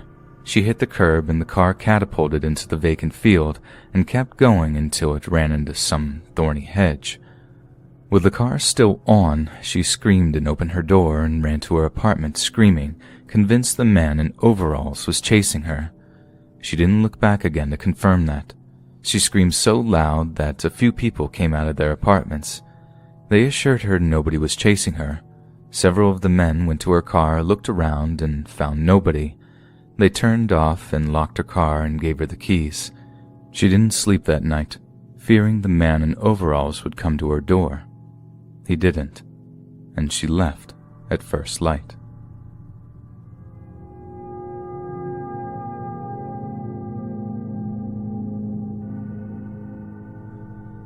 I'm a big outdoorsman from Pittsburgh, Pennsylvania. So of course when I decided to go to college, I had to keep in mind that having some decent woods nearby was a must. Upon checking a couple of places out, I decided on going to Edinboro University of Pennsylvania, or just the borough. The biggest plus about going to that university is that my Uncle Fred lived up there and was a well-known name in the community. He owns to this day a framing shop right in the middle of the small town area. This is a huge plus since knowing people like that always equals more land to put spots on. That's all I really needed to pick the college I would be going to. Edinboro is really cool because there are a lot of old buildings and strange flat landscapes as compared to the hilly land around Pittsburgh. So it was cool to have to figure out how to scout the game I'd be going after once the season started. My main hunting area was directly behind my uncle's house. He has a beautiful log cabin that sits back off the road with woods on all sides of it. It was a huge thing of beauty. When he had the house built, he actually had the gigantic chimney made of flat stones that were found in the woods behind the house. More on that later. As I was scouting the area for the first time, I came up on a few different circles of boulders in the middle of the woods. They were definitely very old. The boulders were quite big, much too big to just be moved there for some reason like a group of guys camping out. They must have taken 10 men to move them, and only if they had some kind of pulley system or something of the sort. There were also smaller rocks. When I say smaller, I'm talking like somewhere around 300 pounds or more, making inner circles inside of the larger boulders. Pretty crazy. I found a total of 7 of these stands throughout the property. Some of the rocks that were now part of the chimney. They simply had to be with the amount of rocks he used on it. Oh, also these rock circles also made a much larger circle around the woods. After a few more days of scouting with my buddy Brandon, we were sure we had our spots picked out for the first day of archery. We couldn't wait to get out there. Perfect day, too. It was great. The thing about Edinboro, PA is that it gets more snow per year than most of Alaska due to the lake effect snow coming across Lake Erie. What happens is before the lake freezes completely over, the water, which is warmer than the air, pushes the clouds very high up into the atmosphere, too high for them to actually snow due to the low temperature all the way up there. The clouds then come inland to fall back in toward Earth. It takes them about 20 miles to do this. Edinburgh is about 20 miles from the lake. You see what I'm saying. Anyway, on the first day of archery, which is the first week of October in Pennsylvania, there was a thin layer of snow. This is perfect for archery because you can see the deer in the woods much more easily, and you can also see if any animals left any tracks. If they did, they were fresh since the snow didn't happen too long before that. In our trees for about 2 hours or so, neither of us had seen anything yet. I had just gotten off the radio with Brandon, whom was on the other side of the property, when I had seen some movement over to my right in the pine thicket. I then seen a branch move a little bit and seen 4 deer legs under. I readied my bow and my stance so as to make a good clean shot at the deer. Around 15 feet up in a tree, I did this very carefully. About a minute later, as I was looking for any movement, I lost the 4 legs inside the thicket. This was expected due to the fact that where the deer would have been is a common feeding area for them, so I waited. Maybe another minute later, I caught movement again. It looked as if though the deer would break through the thicket into more open woods, the moment I've been waiting for. As I brought the bow up into a full draw stance, I was stunned by what I was seeing. Where the deer should have been, there was a man. A strange-looking man at that. This absolutely should not have been. If there was a man anywhere near where that deer had been, the deer would have been long gone, spooked back into the thicket. I put my bow back down onto the hook I had screwed into the tree and lifted my binoculars to my eyes. At only around 35 yards away, I could now see great detail of his physical appearance. He was rather rotund, with his belly leading the way, a white long-sleeved shirt on the ruffles down the middle of it, just like the pirate shirt in that one episode of Seinfeld, if any of you so indulge. It was tucked into thick, canvas-brown pants, with pants being tucked into white socks directly below his knees. Further down, where his shoes should be, was absolutely nothing. He had no feet whatsoever. No calves, no shins, no shoes. With my eyes wide open, I mouthed to myself, "What?" Instead of walking, he seemed to float through the woods, going from right to left. This is when I started noticing other extremely strange things about him. I looked through the binoculars at his head. It was cocked back with his chin resting down on his lower neck, his very large, red bulbous nose up in the air a bit in a sort of snobby overall look. The hair, though. The hair. It was covered by a wig that judges in England wear. A white wig with 3 curls on the side of it where his ears would have been. I noticed that he didn't just seem to float through the woods. He was floating through the woods. His arms stayed stuck at his sides, moving as he traveled. He also never looked down. The way his head was cocked, he could have only been looking upward. This is not how any person or animal walks in the woods, constantly looking down and around for obstacles that you may trip over. All of this happened within a time period of maybe 20 seconds or so. He came out of the thicket behind a medium-sized oak tree, and then when he hit the next oak, he never came out from behind it. I watched in absolute astonishment for another 5 minutes, waiting for him to break his cover so I could see him again. This never happened. I told Brandon what had just happened and was immediately made fun of. I expected that was what would be coming through the radio after I got done talking. He was saying I should have taken a picture of the only deer-human minotaur remaining in the world. I told him he won't be laughing when the deer tar came over to his tree stand and smacked him right out of it. Even though it was the middle of the hunt, I had to get down to see what had just happened. I knew where he would have walked. Not only would I see footprints in the snow, but it would have also been very easy to see even better tracks due to the fact that the area where he was full of muddy ground. A freaking hummingbird would have left tracks in this muddy mess. As you probably guessed, when I got over to the spot where he had been, I had seen not one track from him, or a deer, or anything else that lives on planet Earth. I was utterly amazed. What happened later that night was just as creepy, But due to this post being super long, I'll save that for my next post. The scary stuff didn't even begin yet at this point on that fateful night. Part 2. After I got done checking out the muddy, snowy ground where the man should have left some kind of sign of footprints, I went back to my tree stand and climbed back up to the height that I'd been hunting from earlier. I radioed Brandon and told him I was back up in the tree and secure. We always did this as a precaution in case something happened while we were climbing the tree or securing the platforms of the portable tree stand. My old man's buddy Bunky actually saved his left eye from being completely blind and useless. He was practicing shooting from a raised platform when he slipped and fell, driving a stick right through his eyeball as he hit the ground. This has nothing to do with the story, but all you hunters out there should adopt this practice. You know, the more you know and all that stuff. I digress. We hunted the rest of the day, but not without periodic ragging from Brandon making fun of me about the deer attar throughout the rest of the hunt. I knew I'd be hearing about it for at least a week or so, maybe longer. That is, of course, if the rest of the night would have been a normal one, which it turns out was not. As twilight approached, I radioed Brandon and told him I was going to start getting out of the tree.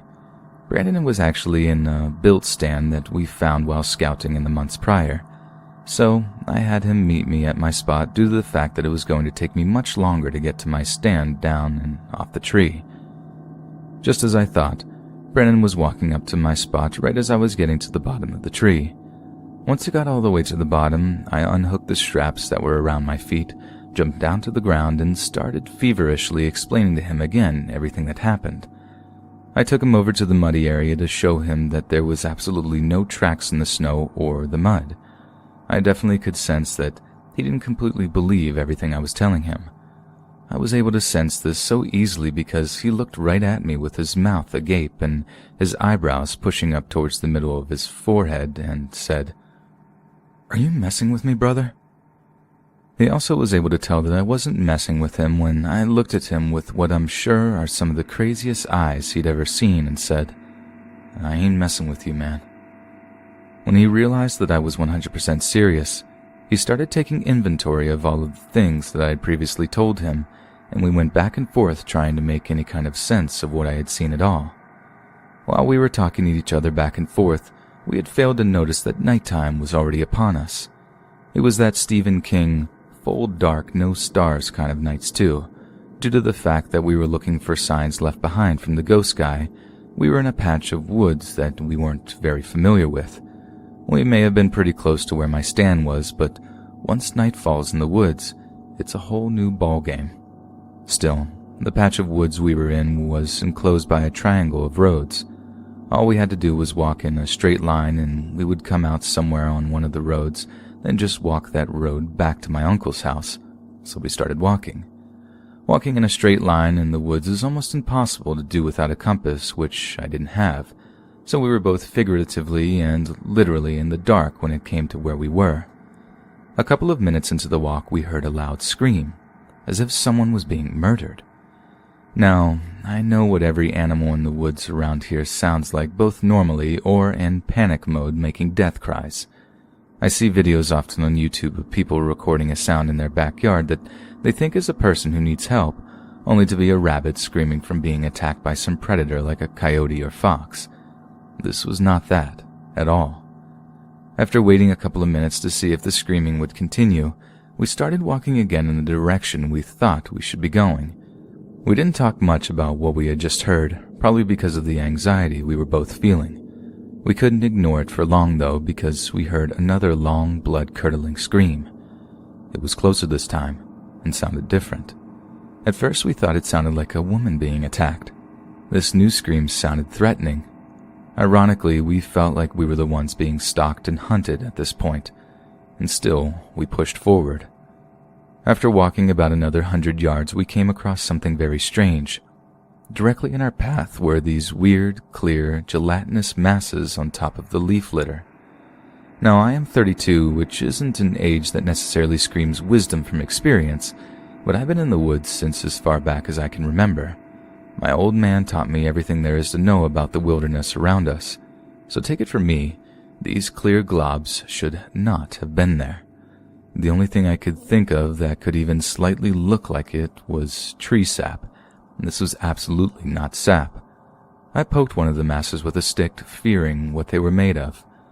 I had read a story about a town that had clear gelatinous globs rain down on them. All of these people got very sick, and if I'm not mistaken, I think a couple of them even died from it. So needless to say, I was taking precautions. Their consistency was that of a thick gelatin, like if you made Jell-O with only 1 cup of water instead of 2. Once we started walking again, we started to come across a good amount of this stuff.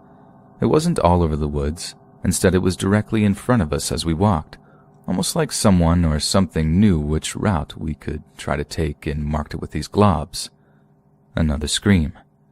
This time even closer and with a little something added in. This time, not too far off away from us, we heard leaves rustling and a couple of twigs snapped. Something was definitely there. It could have been a deer, but this was unlikely. Whatever it was wasn't spooked at all. Not from us or the threatening scream. It's easy to tell when you've spooked an animal and they start running. On top of that, most of the leaves were still very moist, therefore not making as much noise as they normally would. This sent our anxiety level through the roof. At that point, the only thing that was on our mind was getting out of there. We were no longer curious about floating men, screams, or alien jelly. We just wanted out, which should have been very soon. The distance we walked should have come across a road by now, but it hadn't. Stranger still, we couldn't even see any house or street lights at all. Still, we just kept walking, thinking we'd find our way out very, very soon. This was not to be, at least not yet. Our flashlights were now beginning to die, so we were definitely in a hurry, which, by the way, is not what you should do if you were ever even maybe lost in the woods. Cool heads always prevail in that situation. As we were walking, we started to see a couple of pine trees. This was very strange because we had thoroughly scouted this land. The only pine trees were over near my stand where we started. After seeing a couple of more, we started to get a foreboding feeling, almost like a sick, anxious panic feeling. We stopped for a minute to check our surroundings and found that at the exact spot that we had stopped was the same spot we started. We were starting right next to a pine tree with a dead pine next to it that had a branch broken off and dangling still from the severed limb.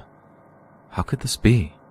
We had been sure that we were walking in a somewhat straight shot out, and that must have been an impossibility since we must have made a circle.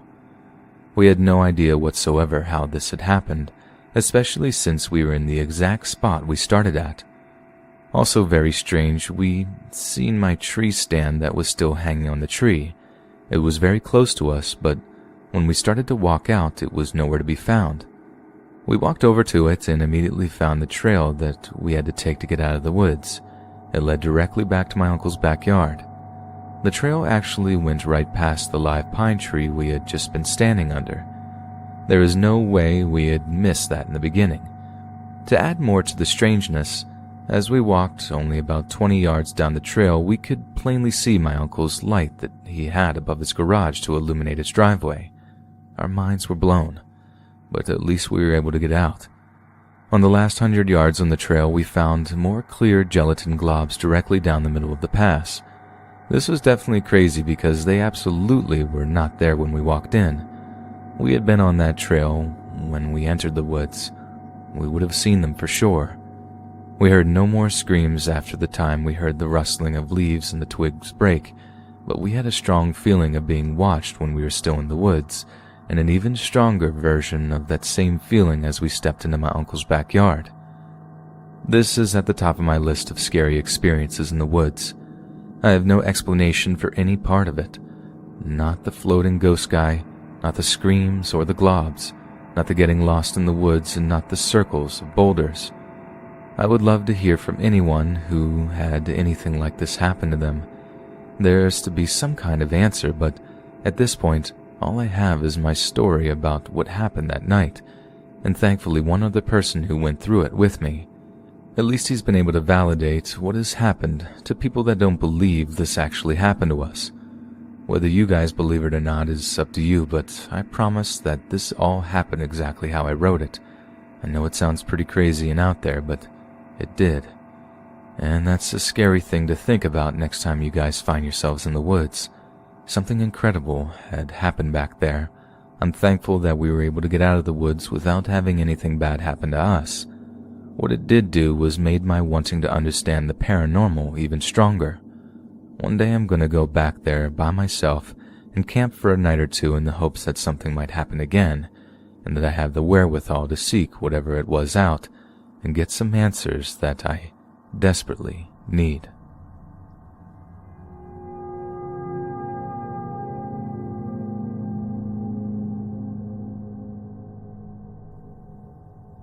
Back in 2010 in Abbotsford, British Columbia, Canada, my friend lived in a part of town that has a lot of forest area, and his backyard was a good couple of acres of forest with houses surrounded in the distance. Me and him would go and explore the forest all the time because it was quite mystical and just a cool place to wander. This one night, me and my friend went outside in his backyard, a couple of acre forest at probably close to 1 a.m., to go explore, and there's a steep cliff when you first walk in. When we were standing at the cliff before the pathway leading down to the rest of the forest, I could see a tall, white, illuminated figure, and it was in between two trees, kind of moving around between the trees. I asked my friend if he saw it, and he said yes, he could as well. And then we stood silent in fear, and I could feel impending doom, and I had shivers going throughout my body. The best way I can describe it is the feeling you get when someone dies or you are about to die, the feeling of dread inside your chest like you are hopeless. I remember this feeling from personal experience of almost dying and from close people and pets dying in my life. We left very quick because we had no clue what it was and it scared us. I remember my friend yelling something at it, and it was just silent and still, slightly moving between the trees. The figure was pure white and solid, seemed to be at least 6 to 7 feet tall from where we were standing, which was about 30 to 40 feet away from us, so it could have been even bigger than it appeared to us at the distance. I am positive it was not a living creature or human being, and it was not a trick of the mind or light. There was no light nor moon shining in the forest because it was pitch black and filled with pine trees, and there were no houses close enough to give off any light whatsoever or give off a shine. It had no physical features at all except for very long arms. It kind of looked how an ape would have with its arms, but they were incredibly long. It was pitch black in the forest, but the whole figure was sort of blurry, giving off a white light, like if you were looking at something out of focus. It wasn't illuminated to the point where it was giving off a bright light. It was more like a really condensed figure of white smoke, but you could see it in the pitch black. It didn't have much movement at all, and there was no sound at all. It seemed like it was kind of just pacing right to left or doing something weird between the trees. It was kind of odd because the figure didn't catch my attention right away. My eyes just kind of adjusted to the dark when I noticed the figure and focused in on it in the distance, and I couldn't believe and wasn't sure what I was looking at. I also find it strange that I didn't even have to point out to my friend where the figure was. He automatically saw it at the same time that I saw it, like it wanted to be seen. It could have quite possibly have been a warning, and that is why me and my friend left right away without hesitation. It is now 8 years later, and the experience still scares me. He has no neighbors that are close to the location because, as I said, his forest is a couple of acres, so there is no way it could have been a neighbor in the forest. To this day, the feeling I got when I saw that still gives me shivers, something so powerful that it emits a powerful vibe of fear and death. The fact that we went out to his forest at that time really late at night and happened to see that freaks me out as well, because it clearly meant to be seen by us. If we went out any later or any sooner, we might not have seen whatever it was that manifested in this forest at that moment in time. I am not sure of the history of Matsqui Island, but it directly lines up with this location. I think there is possibly a ley line underneath this location connecting to Matsqui. If there were Native American burial grounds there and a ley line connecting both locations, then that would explain the paranormal activity. There was also a small flowing river and streams close by in the forest where we saw the entity. I find this very interesting because I heard water acts as a conductor, for paranormal activity.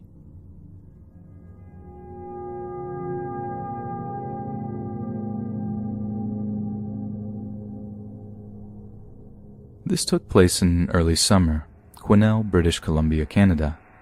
I need help identifying a creature that me and a friend of mine have seen multiple times. It was at least 7 feet tall with skin pale as snow. It also had a gaping mouth, no genitals to identify gender, and no eyes. The eyes seemed to be covered by a layer of skin. I have seen it running inhumanly fast through the field behind my house and easily jumping a 5.5-foot fence and disappearing into the woods. My friend saw it while she was working and gave me the details about what she had seen. She had thought that she saw a person standing 5 feet away in the woods out of the corner of her eye, and when she looked directly at it, it quickly turned around and sprinted deep into the woods. I have never told her what I'd seen until today, and the details she gave matched up with what I saw. If anyone has any information on what this could be, please let me know, and thank you for reading. Part 2. About a month ago, I posted to the subreddit to ask for information on a creature that I had seen on my property and said that I would update, and I've seen it 2 times since I last updated.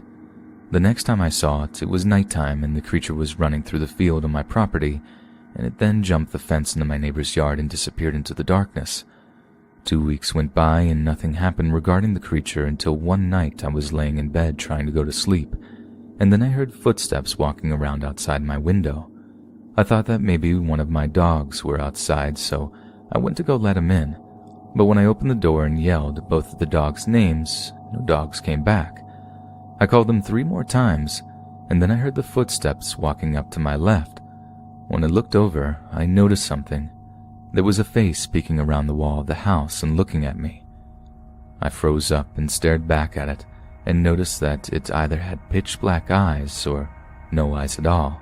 There was no nose, just skin pale as snow. I started to back up into the house when the thing slowly moved its head back around the corner, and I could no longer see it. I spent the rest of the night checking doors and windows, making sure they were locked and covered. I lauded down in bed and tried not to fall asleep, but I ended up falling asleep anyways. When I woke up, it was about 9 a.m. I had instantly remembered what had happened last night and shot up out of bed and to the back door to go outside, and without hesitation, I opened the door and stepped outside. I walked towards the side of the house where I saw it and noticed that there were scratches on the wall and grass had been ripped out of the ground and thrown at the wall about a foot away from the scratches, and I have not seen it again since that happened. I'm going to buy a trail cam like many of you suggested, and I will try to get it on camera. I'll update again as soon as possible. Part 3. So about a month ago, I uploaded my second update about the creature I had been seeing, and since then, I have seen it on multiple occasions. The creature doesn't seem to care if it is day or night that it hunts or wanders, and it seems to be quite intelligent. About a week after my last post, I was sitting outside on my back porch facing the field when I saw it again. It was running through my field as it had done many times before, but this time it stopped in the middle near a row of about 3 or 4 trees, and it quickly moved its whole body to face me. I was then filled with an extremely strong sense of dread, and I could hear a voice at the back of my mind saying, "Get back inside," over and over again, but I couldn't move. The creature then started running towards me, and I still couldn't move. But then, it quickly turned around a full 180 degrees and ran toward the forest. After it had effortlessly jumped the back fence, I could move again, and I ran inside so fast that I hardly even noticed that I did. The next time, I was sitting in the living room watching TV when I heard a loud pounding coming from the roof of the bathroom. I instantly froze up and felt the same feeling of dread I had before. I didn't even have to ask myself what had caused it. My mind had instantly went back to that creature. After what felt like hours of sitting there still as a statue, I finally worked up the nerve to go upstairs to the bathroom and check it out. I didn't know what I was going to do up there, but I still told myself to go check the bathroom. After seeing nothing and not hearing any more sounds, I decided to go to bed and hopefully get some sleep. But sleep wasn't going to happen. I lay down in bed and stared at the ceiling for about 10 minutes. and when I'm about to fall asleep, I hear a loud banging at the window. I squeeze my eyes shut and try to tell myself it's just your imagination, but that wasn't going to work. I heard it again, and this time I sprung up out of bed, ran upstairs to my linens closet, and picked up my compound bow case. I tried to open it and then remembered it was locked. In my panic, I couldn't think of where my keys were, so I ended up breaking the case and retrieving my compound bow and a few arrows. Yes, I realize that a compound bow is not a great weapon for this situation, but it's all I could think of using to defend myself, and I sat on the couch for the rest of the night. I didn't sleep a wink, and all night I kept hearing small bumps and taps on the living room windows, and every time I would jump at the sound of it and try to tell myself that it's all my imagination. I sat there until the sun came up and I finally calmed down. The adrenaline from the situation kept me up, but now I was so tired I could hardly get up from where I sat. When I finally got up, I put my bow back in its case, cursed at myself for breaking the case, and moved into my bedroom. 2 days ago was the last time I saw it since posting this, but this time it was just running through the field as usual. I'll keep updating if I see this creature again, and I have a feeling that it's not going to leave anytime soon, but for now, I am working on getting videos or pictures of the creature, and I will update when I do. Fourth part. So about a month ago I uploaded my third update on my encounters with this creature, and since then I have seen it a few more times. This post might be shorter than the others, but I haven't updated in a while, so I might as well upload this. About 2 weeks after my third update, I saw the creature once again. This time I walked into my kitchen and caught something in my eye, right in front of my barn. The creature was staring in one of the open windows on the barn for some reason. I found myself staring at the creature for a few minutes, until it quickly turned its whole body 180 degrees to face me. The creature let out an ear-piercing scream that sounded as if though it was right in front of me. It then, once again, ran off into my neighbor's yard and into the woods. The other times, it just did the usual, running through the fields. I have asked my neighbors if they had seen anything strange or anyone on their properties, but they either try to change the subject or say that they haven't seen anything. For the past few days, I have been spending an hour a day sitting outside waiting for it so that I can get a picture proof of its existence. I probably won't upload again until I get pictures. If you have any experiences with the same or similar creature, I would love to hear it.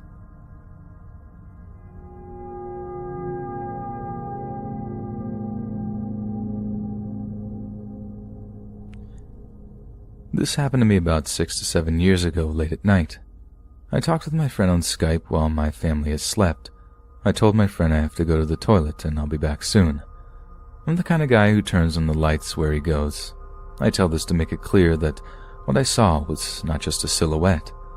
I turned on the lights in the hallway, in the kitchen, in the corridor, and I went to the toilet. After I was done, I went out from the toilet into the corridor to wash my hands, so I turned to the bathroom. But from the corner of my eye, I noticed something unusual in the kitchen. I turned my head in that direction and I saw that someone was sitting at the kitchen table and staring right at me. I stopped, and my heart started to beat very hard and fast. It was a man in a black suit. He looked like a 40-year-old man. His eyes, especially his iris, was dark, maybe dark brown, but I knew he was staring at me. For a moment, I wondered what I was going to ask him. "Who are you?" But no sound came out from my throat. For a while, I was still standing there waiting for something to happen, but that man did not move, and neither did I. Suddenly, driven by the idea, I jumped into the bathroom and locked the door on myself.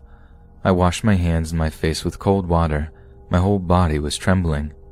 I really did not know what to do, but I decided I would not stay in the bathroom. If this man was able to come into my house, he could get in the bathroom as well. I waited a few minutes before I opened the door. This was the hardest part because there was nothing in the bathroom with whom I could protect myself with. I was trying to yell at the other members of my family to wake them up and help me. I opened the door a bit and quickly looked out into the corridor. Nothing.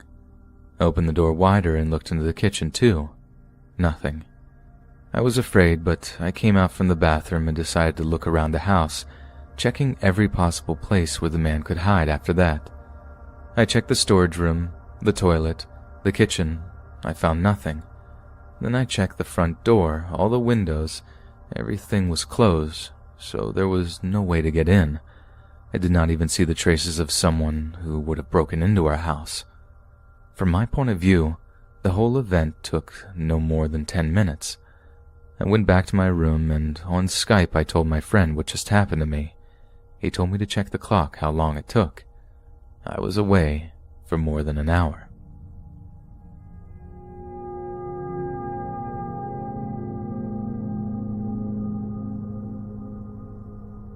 These experiences all happened about 20 plus years ago in the home I grew up in. My sister and I and both of our friends always felt a bit of a sense of dread originating from the side of the upstairs where the guest room was. When going upstairs, there was a hallway where, if you went right, it led to a game room, and the guest room and the bathroom, and if you went left, it led to our bedrooms. Oftentimes at night, usually right after dusk, the lights in that hallway would turn off by themselves. I remember hanging out in the game room often, and I recall the hallway lights turning off. Upon investigating, the actual light switches were turned off. This would happen even when nobody was home. To this day, I sometimes have nightmares of that hallway and lights going out, leaving me alone and vulnerable in pitch-black darkness, though in reality, the lights in the game room never went off on their own, and neither did lights in other parts of the house, so there was still some light. The closet in the guest room was odd. My sister refused to go near it. She said she was terrified of it, especially at night. The cats also refused to go near it. In fact, they refused to go near the guest room altogether. In one instance, a friend forcibly carried one of our cats into the guest room, and she was absolutely terrified, fur standing on end and hissing. She clawed my friend and escaped away from the guest room as quickly as possible. There were often black widows hiding in there as well, and the black widows acted a bit strangely. I remember my mom spraying about 4 to 5 as they walked out of the closet, running towards us aggressively. I've encountered a lot of black widows since and never seen any act like that. They are normally shy and non-aggressive. The exterminators weren't sure why so many black widows came from that closet. It was an interior room without any vents and windows, and only one wall was an exterior wall. We didn't have them in any other part of the house except maybe the garage every once in a while. Maybe I should omit the Black Widow's incident since it could be explained by the mundane, but it fit a pattern of odd things originating around that guest room. Sometimes when I was home alone at night, I would hear downstairs someone going through the flatware in one of the kitchen drawers. Sometimes they would be disturbed if I examined the drawers after hearing it. Sometimes the cats would also be downstairs, and when this happened, they were always in a deep sleep, like they didn't hear the noise at all. It happened so often that I eventually just ignored it, and only after moving out did I think on how strange it was. There were a few more frightening experiences. The most frightening to me personally was one time right around dusk, when I was going to the bathroom in the guest room. I was at an age where I didn't want to share the bathroom with my sister anymore. I was home alone. I always had a habit of locking doors, so I had locked it. I was in the middle of wiping when the door handle to the bathroom started violently jiggling, like someone was frantically trying to get in. It must have lasted a few seconds and then just suddenly stopped. It wasn't a normal kind of jiggling. It was as if someone who was seriously disturbed was doing it. I can't imagine a sane person jiggling a door handle like that. There was something unnatural and frightening about the way the door handle jiggled. I was frozen in fear for a couple of minutes and asked if anyone was there. No response.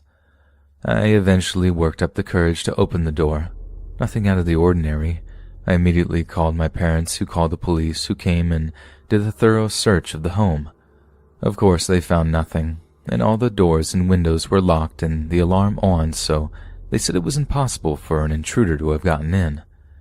In another instance, I was downstairs playing some video games. I was home alone with my sister. She flew downstairs white as a sheet and told me she had just seen a red orb about the size of a golf ball just flying around her room. Not quite in a random pattern, but almost as if though it had some sort of intelligence to it. She said it resembled a laser pointer dot, but it was a 3-dimensional sphere. I laughed it off and didn't believe her at the time. My sister reported many instances of her being home alone and her door handle opening on its own, and the door to her room being open, and nobody would be there. It eventually frightened her so much that she didn't want to be home alone anymore. It happened one time when her friend was home alone with her in the house, and if I recall correctly, her friend didn't like to come over at night after that. In another instance, I heard the phone ring. I was alone at night, but it was only ringing on the old phone in the guest room. I picked it up thinking maybe it was a friend, but it was this really weird static. There was something almost malevolent about the static. I can't really explain it. No disembodied voices or anything, but the static sounded quite sinister. It scared me quite a bit, and I hung up the phone and ran out of there. There were several instances where our cats would get startled all of a sudden and start staring at something. Their eyes would follow whatever it was as it slowly moved. I would try to see what they were looking at, but there was nothing. Both cats would stare at the unseen object or entity and follow it exactly identically with their eyes, as if they saw it simultaneously. This happened at least once or twice a week. I had a lot of odd nightmares in that house. So did my sister. This post is getting too long, so I won't go into it. There were also some other odd and frightening experiences, but I think those could be chalked up to more mundane explanations, such as a time where I swear I heard someone whispering in my room in the middle of the night, but it's possible it was the fan rustling something and my imagination distorted the experience. Another experience I could share, but I was so young that I'm unsure if it actually happened or if it was a nightmare. I recall it as it was a true memory, though. It was in the middle of a bad storm in the afternoon. My mom was taking a nap. The front door lock unlatched itself and the front door creaked open. Nobody there, so I shut it. A few minutes later, and the doorbell rings. I looked out the peephole, and it looks like 3 to 4 figures that had hoods on and no faces, or at least in the shadow where I couldn't see, like the Grim Reaper. No scythes, though. They just stood there completely still. They had a menacing presence. I screamed, and my mom came and looked out, and nothing was there. Again, not sure if I dreamed this or if it was an actual memory. I do know something like that must have happened because I distinctly remember the neighborhood watch increasing its patrol of our street after my mom told them some creepy people came to our door. More than likely, this was nothing paranormal and just my young, overactive imagination and the decay of young childhood memories over the decades. I must have been 6 or 7 at the time. Those other experiences happened when I was well into my early teenage years, so I clearly recall them. The house was a new construction home, built in what was years before just an empty field, so I'm not sure how anything paranormal would have originated. Does anyone have any ideas? As soon as we moved out of that house, there were 0 paranormal experiences. I stopped having nightmares except for once in a while, and when I did, it was of the old house. The cats also seemed more relaxed, and I never saw them staring at something unseen in the new house. I always try to rule out mundane and only will consider if something is paranormal if it fits a certain pattern of unexplained phenomenon. These experiences were reported by multiple people, and our cats also reacted strangely. I have never experienced anything paranormal since moving out of this house. Some experiences since moving out were possibly paranormal, but more than likely had a mundane explanation and were isolated incidences that didn't fit within a pattern of unexplained phenomena. My parents said that they never experienced anything paranormal in that house. I'm at a loss to explain how or why any of this happened. Sometimes I wonder if I should stop by my old house and talk to the current occupants to see if they experienced anything odd. But of course, I have no idea how to go about this without seeming like an insane person and possibly having the cops called on me.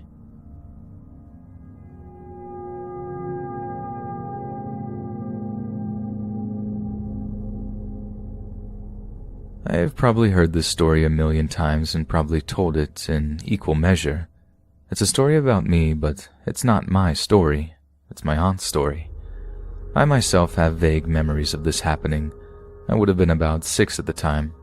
I remember a dream. I remember having an imaginary friend called Sunny, but that's about it. My aunt Mara, who wasn't my aunt by blood, She was married to my Uncle John, who was my father's older brother. Every Sunday, she would go to the graveyard and put fresh flowers on graves and clean them up. One Sunday, she decided to bring me along with her to help her out. As she was cleaning the grave, I turned to her and asked if Sonny was buried here. These are her words, by the way. She said she dropped whatever was in her hand from the shock of it. She asked who Sonny was, and I told her it was my friend, who I dreamed about. She asked me what he looks like. I told her it's a boy in a gray suit who carries a brown book with him. Then she asked me about the dreams. I told her I was here in the graveyard and someone was being buried. The boy in the gray suit was standing next to me holding his book. I said I turned and asked him who was getting buried. He turned to me and said that he was being buried and that his name was Sonny. Then I woke up. It turns out that Sonny was my grandfather's older brother, who had died when he was 12 in a swimming accident when they were on holiday in a place called Kilkee. Kilkee is a seaside town in Ireland. Beautiful place. Now, the thing about it was Sonny was never talked about. Nobody would have ever met him because my grandfather was still very young himself when it happened. It wasn't a shameful secret or anything. It was just one of those things. Obviously, he would have been mentioned, but long before I was ever born. The strangest part of this whole story was the fact that the gray suit and the brown book was exactly what he was buried with. Hey friends, thanks for listening. Be sure to subscribe and click that notification bell to be alerted of all future narrations. If you got a story, be sure to submit them to my subreddit, r Let's Read Official, and give and receive feedback from the community, and maybe even hear your story featured on the next video. And join my Discord to interact with me and other listeners directly. And if you want to support me even more, grab early access to all future narrations for just $1 a month on Patreon, and maybe even pick up some Let's Read merchandise on Spreadshirt.com. All links down below. Thanks much, friends, and I'll see you again soon. Hey friends, I thought I'd start off this video by paying homage to the man who inspired tonight's video. David Paulides is a former police officer turned investigator journalist who penned the series of books entitled Missing 411. They're awesome books, and I strongly recommend you head over to his site to purchase them, as they've served as the inspiration for many cryptozoologists and paranormal investigators. Some of tonight's stories are not included in any of Mr. Paulides' books, but in using the title Missing 411, I wish to pay respects to the man, not piggyback off his ideas or detract from all of his hard work. So, if you find tonight's subject matter interesting, be sure to head over to his YouTube channel entitled Can-Am Missing Project. Thank you, Mr. Paulides, for being a continuing source of inspiration and for being a source of hope to the families of the disappeared.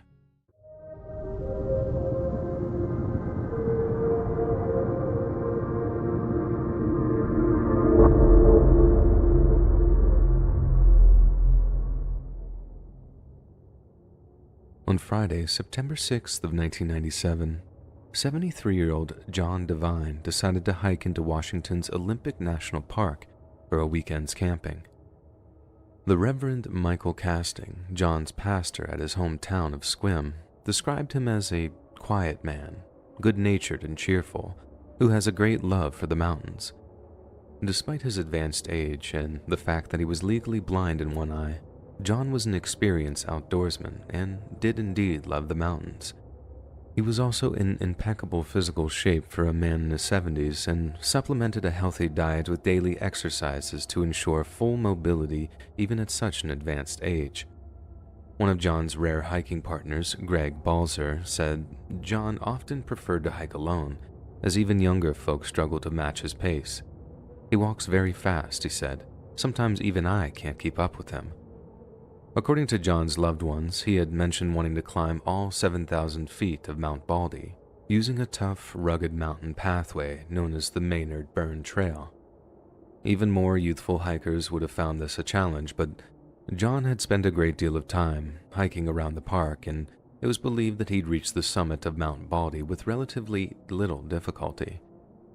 John was last spotted on the afternoon of September 7th while hiking along Grey Wolf Ridge on the park's north side.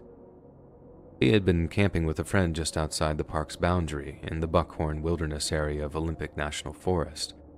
and after setting off for Mount Baldy in the early morning, John assured his friend that he would return by the late afternoon. However, as the sun set on September 7th, and John had failed to reappear at his campsite, his friend began to worry. The following morning, when John had still not returned from his hike, his friend was concerned enough to contact John's family, who swiftly reported him missing to local authorities. A dozen search and rescue personnel began to comb the area of Mueller Creek, a region believed to be John's last known whereabouts. But as darkness began to fall and no traces of John had been uncovered, the first day's search was called off. 23-year-old Jason Berry, who had been a Park Service volunteer for 2 years at that point, told local media outlets that the terrain was steep and rugged, with bushes that were so thick that it's tough to walk down the drainages. Sergeant Don Kelly of the Clallam County Sheriff's Office, who helped coordinate the search with the National Park Service, was quoted as saying, "If he was walking around up there, we would have found him by now. Same if he had fallen down and hurt himself. Although if that were the case, there's a chance that we're not going to find him alive." After park rangers conducted an initial search of the park and failed to discover any trace of the missing John, more expensive assets were co-opted to aid in the search. One of these assets was a Bell 205A1 rescue helicopter, piloted by 35-year-old Kevin Johnston of Springfield, Oregon. He was joined by 52-year-old Rita McMahon, a search volunteer who trained dogs to help with rescue missions, and 31-year-old Taryn Hoover, a seasonal park employee who could help Kevin navigate the proposed search areas. On one flight, they were joined by a trio of other passengers and took off from the mountainside before flying up to the 5,000-foot level of Mount Baldy. Then, about halfway through the proposed flight path, the helicopter's pilot thought he'd spotted someone walking through a snowdrift who fit their missing person's description. Those in radio contact with the helicopter and its pilot noted that after spotting the person they believed to be John Devine, the crew attempted to gain their attention while flying a little lower to the mountainside. Then suddenly, the pilot somehow lost control of the aircraft and the helicopter went careening into the mountainside. The crash killed 3 crew members and severely injured the remainder, who were rushed to the Olympic Memorial Hospital in nearby Port Angeles. Once they were lucid enough to be questioned in relation to the crash, the survivors had chilling stories to tell. One claimed that after gaining the attention of the person on the ground, the helicopter was suddenly struck by something which sent it into a tailspin and caused it to crash. Another survivor claimed that it was a freak gust of wind that downed the chopper, but the fact remains that the only 2 people who really knew what caused the crash had been killed when the aircraft smashed into the mountainside. There were no prior reports of mechanical troubles with the helicopter, and the crash was such a mystery that a National Transportation Safety Board investigator and representatives of Bell Helicopters, Helijet, and the engine manufacturer were sent to the crash site. To this day, the exact cause of the crash has never been fully established, and with the only real clue being the unintelligible screams of terror that preceded it, it's unlikely that we'll ever know what the true cause was. At the request of his loved ones, the larger search effort was suspended just a week after John's disappearance. They were still reeling from the news of the helicopter crash deaths and argued that John would be devastated that lives had been lost in the search for him. He wouldn't want these people putting themselves at risk for him, said a close neighbor of his. He would have said, "Back off, I know that." But in spite of the wishes of his family and friends, Olympic National Park personnel promised to continue looking for John through routine patrols of the Mount Baldy area. The case isn't closed until Mr. Devine is found, park spokeswoman Barb Main said. But it was the consensus of the search team that, with bad weather setting in and 6 days without even a clue as to where he might be, the chances for survival are really quite slim. Sadly, John Devine was never found, and he was declared legally deceased just a few years ago. But disturbingly, he wasn't the only experienced hiker to become lost in the Olympic National Park that year. Back in June, 21-year-old Port Angeles resident Chris Wursler became lost while on his first solo overnight backpacking trip. A lot was made of the fact that it was his first solo trip, as it implied that Chris was an inexperienced amateur. However, Chris had been on many backpacking trips prior to getting lost, and was by no means incapable of fieldcraft and navigation. He entered the park in early June and was expected to return home on the evening of June 6th, but it took Chris almost 2 weeks to re-emerge from the woods. Just like John Devine, an extensive search effort had failed to pinpoint his location, and following his re-emergence, search and rescue teams were very interested to know exactly where he'd been. Yet when Chris was asked to describe how he'd gotten lost, he had few memories of his time in the park and described feeling disoriented for several days. He only seemed to remember his first and final few hours in the park, and had somehow survived for almost 2 weeks on a small amount of food and water. Whatever happened to Chris might well be to blame for John Devine's disappearance too, as aside from a freak accident, there aren't many other explanations for why such an experienced and hardy hiker might disappear. In the aftermath of John's disappearance, a wave of shock and grief crashed over his family, friends, and neighbors. "It's like lights have gone out in the neighborhood," said one person who knew him. But as the grief passed, questions remained. Who or what took John Devine that day? And could it be responsible for the many other disappearances that have occurred in our nation's national parks?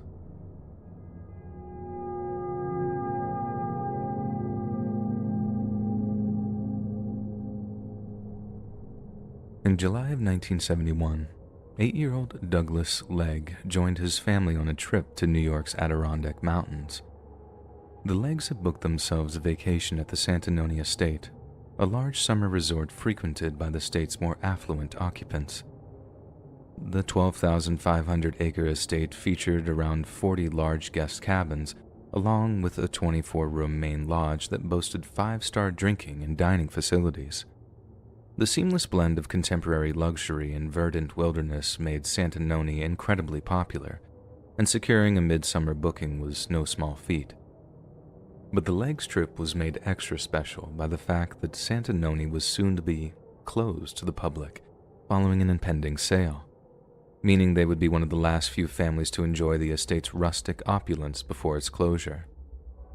It should have been the vacation of a lifetime, something the Leggs would look back on with fondness for years to come. Instead, the trip was one that would haunt young Douglas's parents for the rest of their natural lives. On the afternoon of July 10th, Douglas joined one of his uncles on what was intended to be a brief, leisurely hike through the woods. It was an exceptionally warm day, even for July, and Douglas had opted to wear shorts to keep himself cooler. But as he and his uncle took their first few steps into the forest, they spotted numerous patches of poison ivy sprouting from the overgrowth. At around 3:30 p.m., Douglas's uncle told him to run back to the cabin and change into a pair of long pants, the thick fabric of which would protect his legs from stinging oils of the poison ivy. The cabin was only a short walk from where they were standing, a few hundred meters at the most, and as the uncle watched Douglas disappear back down the trail, he expected his return in mere minutes. Yet little Douglas did not reappear, and with each passing minute, his uncle became more and more concerned.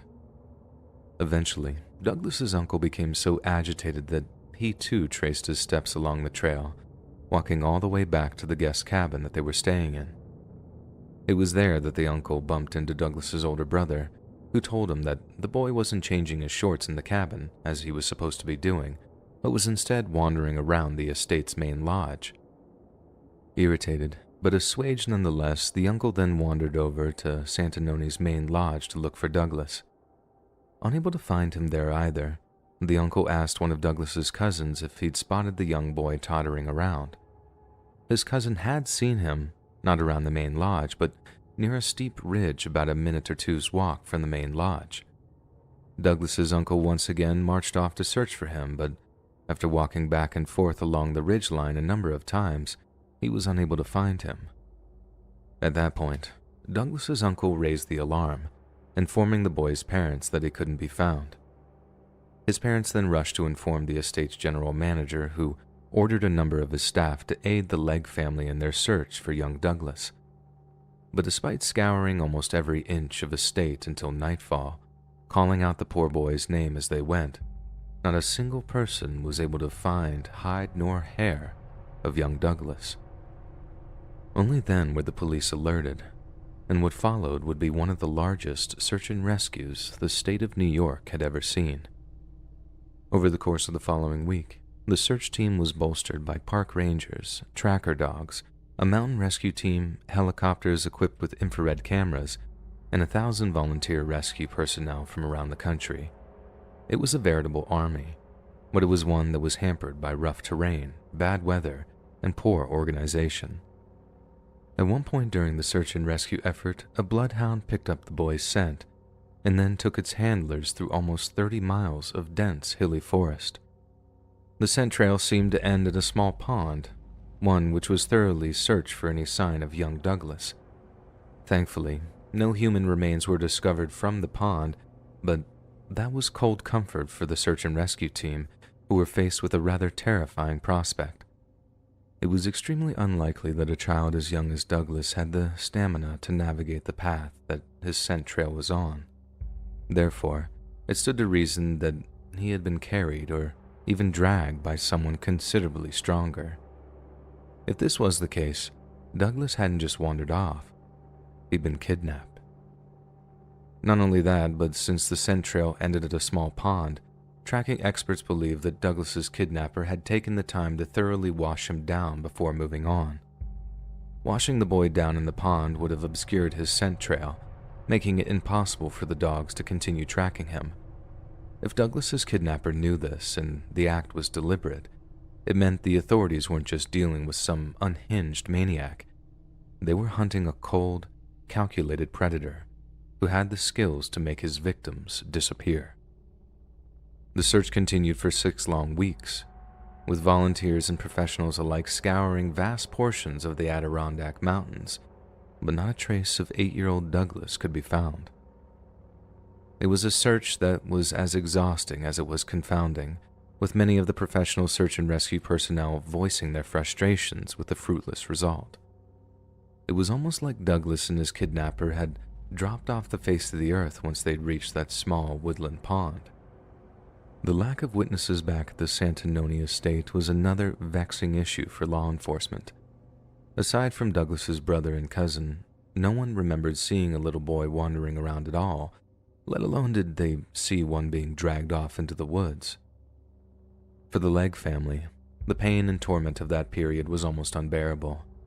His parents later said that sometimes they felt like they were so close to finding Douglas, only to have that feeling snatched away from them time and time again.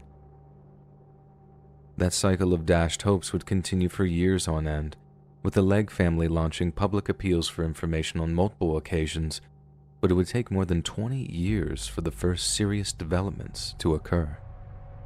In 1993, a woman approached by the New York State Police informed them that her relative had murdered little Douglas before dumping his body in a Lewis County lake.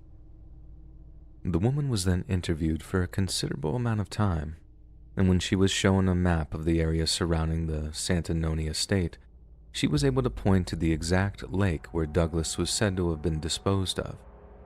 This lake was then dragged and examined by specially trained divers, but not a trace of human remains could be found. It was later discovered that the woman was a former psychiatric patient, one that just so happened to be suffering from some variety of false memory syndrome, and despite putting a great deal of faith into her statements, the Legg family were forced to disregard them. But that same year, a man from Montana came forward with some far more reliable information. He claimed that back in 1973 he had been illegally hunting up near the Santanonia estate and had stumbled across some skeletal remains that could have easily been those of a child. He was unfamiliar with the story of Douglas's disappearance, but as much as he wanted to report what he'd seen, he couldn't risk being arrested and fired if the police discovered he'd been poaching. Years later, he was overwhelmed with guilt after hearing of Douglas's disappearance, and wanted to help so bad that he was willing to risk his livelihood to do so. The authorities quickly followed up on the man's claims, combing over the exact area that he'd been hunting, but again, not a trace of Douglas's remains were ever found. However, that didn't mean the hunter's claims were false, as over the course of 20+ years, it's entirely possible that any remains would have been eaten, carried off by scavengers, or buried under the topsoil of an area too large to dig up.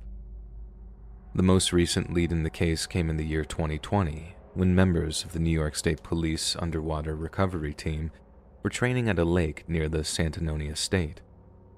A diver was examining the bottom of the lake, practicing techniques he'd employed for real if he was ever tasked with recovering human remains from a body of water, and suddenly, he felt something small, tough, and dense beneath his fingertips. He picked it up, cleared away some of the dirt, then discovered it was some sort of bone fragment.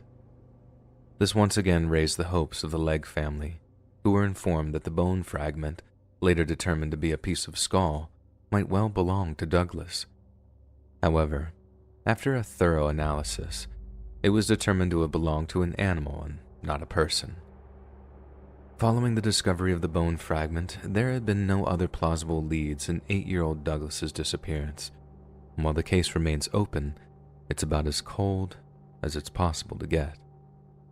Meanwhile, whatever or whoever was responsible for the boy's disappearance is still out there, and it might just be only a matter of time before they claim another victim.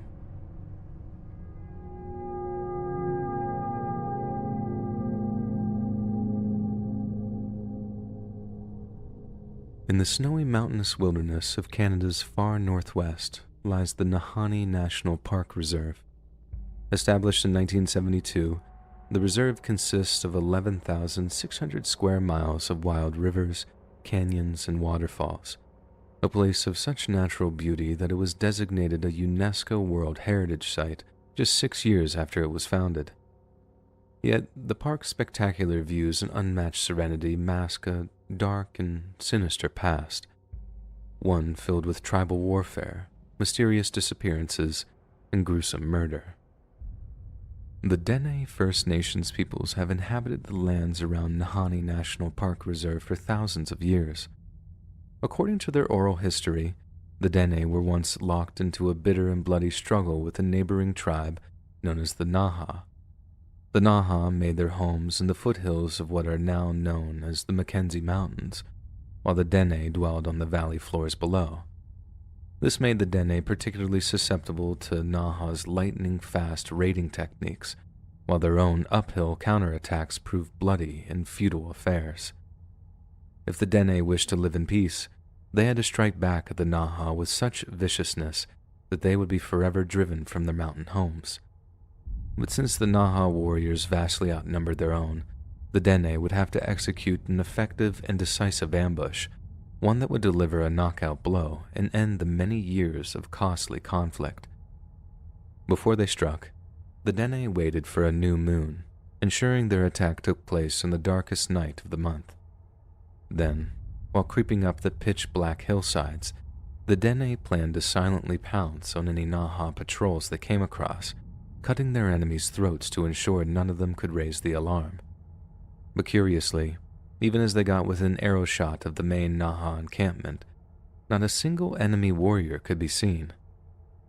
Silence greeted Dene warriors as they reached the perimeter of the enemy camp, and for a moment, it seemed as if though they'd caught their tormentors completely unaware. Yet as they stormed the Naha teepees, tomahawks primed to taste the blood of their foes, they realized the camp was completely deserted. There were food stocks still remaining in the camp, fires still smoldering away, but there were no Naha tribesmen to be seen. It was as if life at the camp had just suddenly and inexplicably stopped. The incident so terrified the warband that the story has since passed into Dene legend, and it's said that following that night, their warriors dared not venture into the hills anymore lest they be taken by whatever made the Naha disappear. Hundreds of years later, the promise of gold prompted the arrival of European settlers in the area, but as the trickle of migrants became a torrent of prospectors, some of their numbers seem to vanish into thin air. Perhaps the most famous tale is from the year of 1905 and details two brothers named Frank and Willie MacLeod. Frank and Willie traipsed through a brutal northwestern winter until they reached a place known as Gold Creek, and after a few weeks of panning and searching, they were rewarded with a sizable amount of gold. The following spring, the brothers returned to Nahanni to collect more gold, only this time, they were accompanied by a small team of fellow prospectors. The weather was more favorable, they were in a larger group, and each man was more than capable of surviving the frigid tundra, yet not a single one of them were ever seen again. 3 years later, the MacLeod's younger brother led a team up into the mountains, intent on uncovering the fate of his older siblings. Their only discovery were two skeletons at a creekside camp down in the valley. Both victims appeared to have their heads torn off. From that day forth, the valley had become known as Dead Men's Valley, while the creek has earned the rather uncreative nickname of Headless Creek. Yet it wasn't just the unfortunate MacLeod brothers who mysteriously lost their lives in the park during the early 20th century. At the behest of a large mining corporation, a Scottish mining engineer had visited Nahanni shortly after the MacLeods went missing. His goal was to survey a potential mining site and was being paid handsomely for his work, but for some reason, the engineer failed to return in order to collect his pay.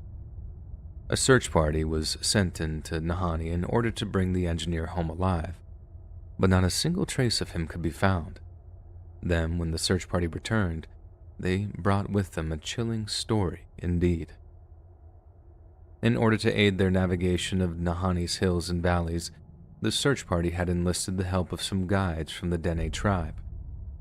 But when the search team asked their guides to take them up into mountains the engineer had been tasked with surveying, the tribesmen flat out refused. Later reports suggested that the tribesmen were terrified at the prospect of going up into the mountains, especially after sundown, and threatened to abandon their guests should they attempt to climb them. But when asked what exactly scared them so much, the tribesmen seemed unable or unwilling to explain. Over a decade later, in 1917, a Yukon-based prospector by the name of Martin Jorgensen wandered into the hills around Nahanni. He'd heard of many other gold hunters striking it rich in the area, and having exhausted all options in his native territory, he packed up and moved out into the hills in search of his fortune. A few months later, Martin apparently wrote to his family, informing them that he had stumbled across the biggest gold vein he'd ever seen, and promised them that they'd soon be some of the wealthiest people in all of Yukon. The letter was the last Martin's family had ever heard from him. Another search party was sent into the hills, only this one found the man that they were looking for. Martin was found leaning up against the smoldering wreck of the cabin he'd been renting, his head having been torn clean off. Some have suggested Martin's murder was perpetrated by those envious of his gold discovery, and that the number one suspects should have been whoever came in possession of his gold claim. Yet shortly after he was murdered, local newspaper reports began to circulate claiming that the beheading incidents were related to so-called headhunters. It's not clear if the term headhunters is a reference to bounty hunters, contract killers, or was merely a nod to the gruesome nature of the crime, but the phrasing certainly frightened those who read the article. Having firmly established a reputation as being a perilous place to explore, visits to the Nahanni National Park dropped off following the initial gold rush. Over time, it became an obscure wilderness that few people cared or dared to visit, and by the 1940s, the legends of Nahanni were in danger of being forgotten. But by 1946, Canadian mining companies had begun to cast a greedy eye over the relatively untouched Mackenzie Mountains, a portion of which are a protected area of the park. One company tasked a Calgary-based mining expert named Frank M. W. Henderson with surveying several potential mining sites. So, accompanied by his longtime partner Jack Patterson, Frank plotted a course between the sites, then hiked up into the hills to begin his work. One day, Henderson and Patterson decided to split up in order to cover more ground, but agreed to meet at a spot near Virginia Falls when the workday was over. They agreed that the first man to arrive would carve a small symbol into a large, distinctive-looking tree. That way, the other would know that they had finished their work and had headed back to camp. When the workday was over, Frank Henderson was the first to arrive at the tree, so he carved the agreed-upon symbol, then wandered back to camp to await the arrival of his partner. Yet as the hours went by and Jack failed to return to camp, Frank became increasingly worried for his friend and colleague. As night fell, and Jack had still not returned to camp, Frank knew that something must have happened to his partner to cause him to be so late. Then at sunrise, when Jack's tent was still empty, Frank hiked off into the woods in search of his missing friend. The search barely lasted an hour. As Frank walked, he began to feel an increasing sense of disorientation, as once familiar patches of forest started to feel almost alien to him. Before long, he was so overcome with fright that he rushed back to his campsite, packed his things, then fled the area with Jack still missing. Several weeks later, he returned to the Nahanni National Park to search for his missing colleague, but like so many others who'd gone before him, there was no trace of Jack Patterson to be found. But even on that second visit, with a veritable platoon of men in tow, Frank still felt that same inexplicable terror creeping upon him.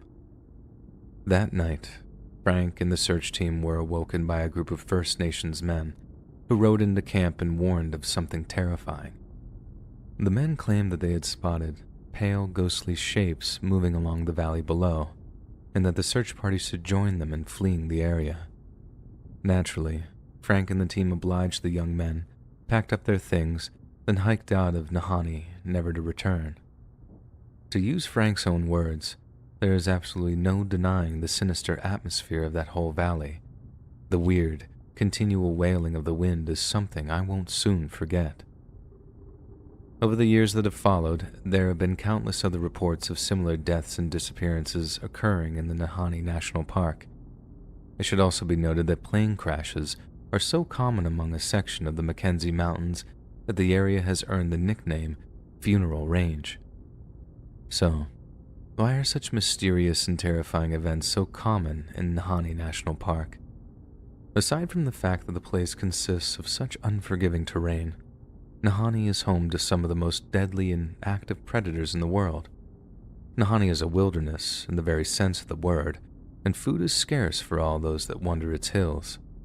A hungry bear or wildcat would have no issue with stalking and killing a human, and that might well account for some of the disappearances.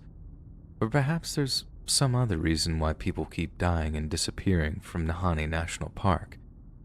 Maybe it has something to do with the disappearance of the Naha tribe all those years ago, and to solve one case would answer a 1,000-year-old question.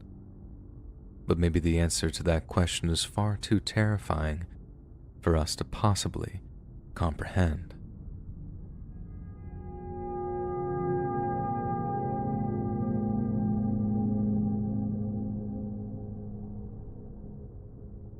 During the summer of 2015, 22-year-old Morgan Heimer was working as a commercial guide for Tour West, a Wyoming-based rafting company that organized trips all over the country. The Cody native was on summer break from studying English at the University of Wyoming and was putting his skills and passion as an outdoorsman to use in order to save for some beer money. Morgan was a popular and competent employee, and his talent for being a river guide was evident from the get-go.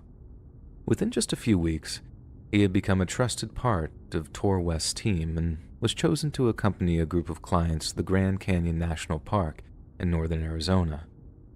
It was Morgan's dream come true. He was actually being paid to indulge in his passions, so naturally he was very excited over the upcoming rafting trip. Little did he know, it was a trip that he would never return from. June 2nd of 2015 marked the 6th of 8 days rafting down the Colorado River, and it had been smooth sailing thus far. Yet around 4 p.m. that day, as the team rested on a cliffside near a geothermal hot spring named Pumpkin Springs, Morgan approached the lead guide and asked to talk to him in private. Then, as they strolled out of earshot, Morgan asked permission to take some time off that afternoon.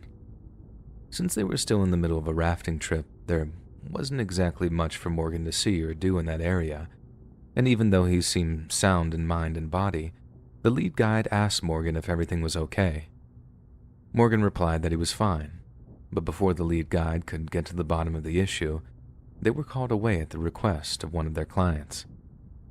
After telling Morgan that they'd continue the talk after seeing to their clients, the lead guide started making his way back towards the group. He was expecting the young college student to follow him, but when he turned around, Morgan was gone. The lead guide later said that he believed that Morgan had simply gotten frustrated and had wandered off on his own with every intention of returning. The reality was very different, as Morgan Heimer was never seen again. The lead guide and a handful of the company's clients mounted a brief preliminary search for Morgan, calling out his name wherever they went, but not a single trace of Morgan could be found. So at exactly 7:26 p.m., the lead guide contacted both police and park rangers to report Morgan missing. The following morning, a large group of search and rescue personnel traveled over to the Grand Canyon National Park to begin searching for the missing student. At first, the group was hopeful. Morgan's physical fitness and his knowledge of the outdoors meant that he had a better chance than most at surviving the wilderness. But after 48 hours of Morgan's continued absence, they began to fear the worst. The general consensus among the search and rescue teams was that Morgan had suffered some kind of fatal accident. Some suspected he tripped or stumbled while walking near the edge of a cliff, but after sweeping the surrounding areas, Morgan's body was nowhere to be found. Rescue personnel then considered the possibility that Morgan had fallen into the river and drowned. Yet despite an extensive search of the lower portions of the Colorado River, no human corpses were discovered. It seems bizarre that Morgan couldn't be found after wandering off from the group, as he was wearing brightly colored clothes and carried a purple water bottle. It seems bizarre that Morgan couldn't be found after wandering off from the group, as he was wearing brightly colored clothes and carried a purple water bottle. It wasn't like his body would be difficult to spot if he'd fallen down a cliff, and it was only so far that he could float downstream before ending up in a lake somewhere. This was also assuming that Morgan had suffered some kind of head trauma before falling into the water, as by all accounts, he was physically strong and a confident swimmer. It's an extremely rare event that people disappear without a trace while visiting one of our nation's national parks, but chillingly, that's exactly what appears to have happened to Morgan. Even after the initial 6-day search was called off, park rangers continued to patrol the river between river miles 211 and 225, and mounted almost continual foot patrols around Pumpkin Springs. Rangers and volunteers scoured the area for months, but once again, not a single thing was found. It was as if Morgan had simply dropped off the face of the earth. Most agree that the most likely explanation lies somewhere in the region of tragic accident, and that the Colorado River played a major part in ensuring Morgan's body would never be found. But even all these years later, neither his remains nor his belongings have ever been recovered, and this pushes us to consider other, less conventional means of explanation. Morgan isn't the only person to suddenly and inexplicably go missing while touring a U.S. national park, but like we've already touched on, he's been unlucky enough to be part of a small group whose bodies have never been recovered. Although many like to suggest that the park's wildlife would quickly and savagely dispose of any human remains, scavengers are unlikely to consume a maroon baseball cap or a purple water bottle, both of which were in Morgan's possession at the time of his disappearance. So, if Morgan's remains aren't lying at the bottom of the Colorado River, and they weren't recovered from the surrounding national park, where exactly did he go? It's not out of the realm of possibility that Morgan Heimer simply walked to the nearest highway, hitched a ride to the Mexican border, and started a new life for himself south of the border. But if that is what happened, he's yet to contact a heartbroken family who have publicly pleaded with him to get in touch on several different occasions. Beyond this, the only explanations are as preternatural as they are terrifying.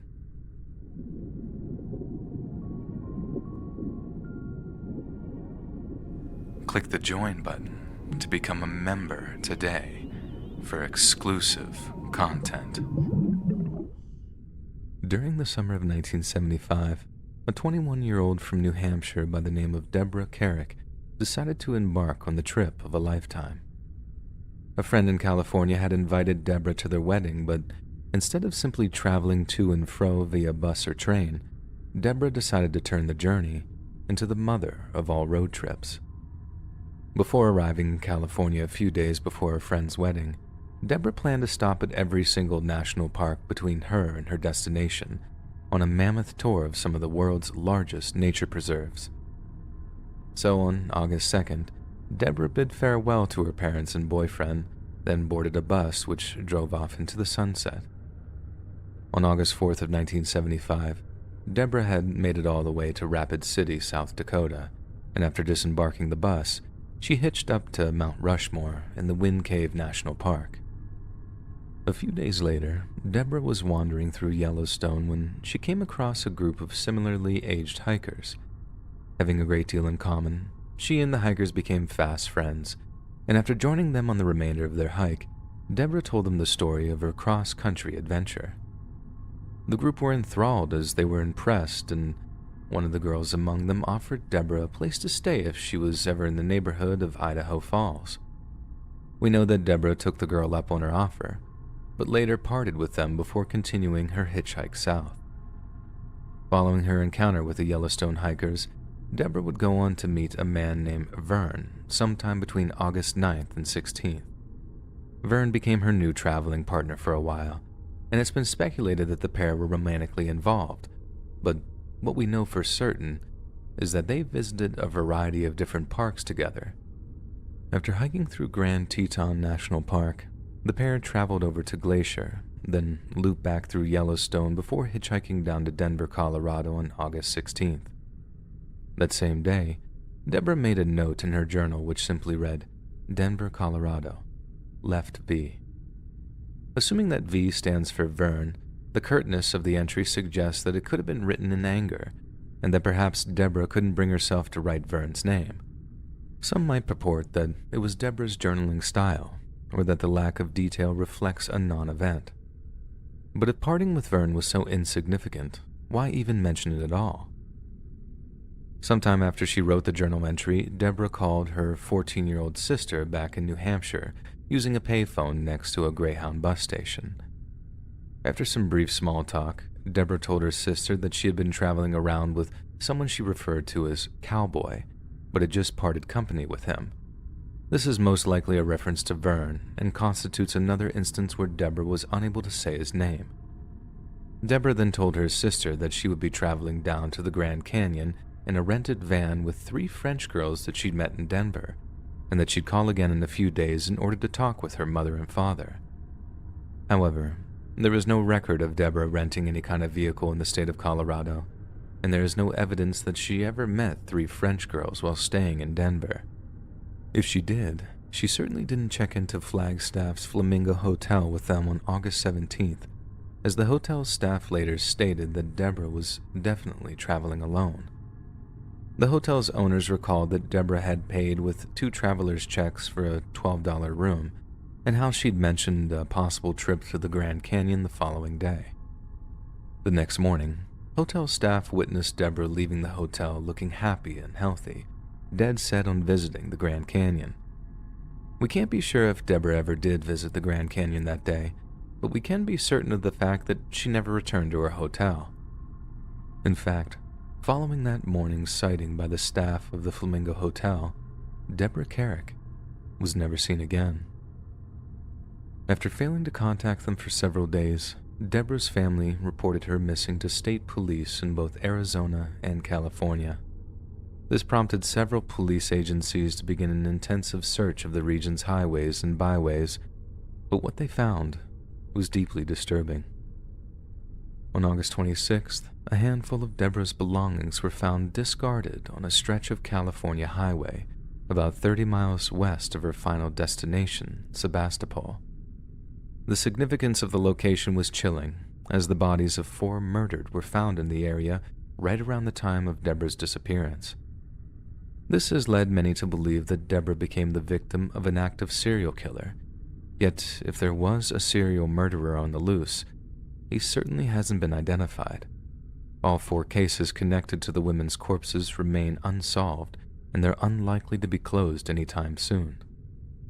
Following the discovery of her belongings, 4 of Deborah's traveler's checks would be cashed at a California bank on September 2nd. Witnesses later stated that the person who cashed them was male, while the bank tellers were completely unaware that the signature used was fraudulent. The next day, more checks were cashed at a bank in Albuquerque, New Mexico, suggesting whoever had taken them from her was fleeing the region in which she'd gone missing. The development bore grim tidings for the Carrick family, and they continued to wait in terror for the news that no parent wants to hear. Then one day, it came. On September 9th, 2 police officers arrived at the Carrick family home to pass on some heartbreaking news. Their daughter was dead. Her lifeless body had been discovered in a side canyon of the Little Colorado River, just off of Highway 64.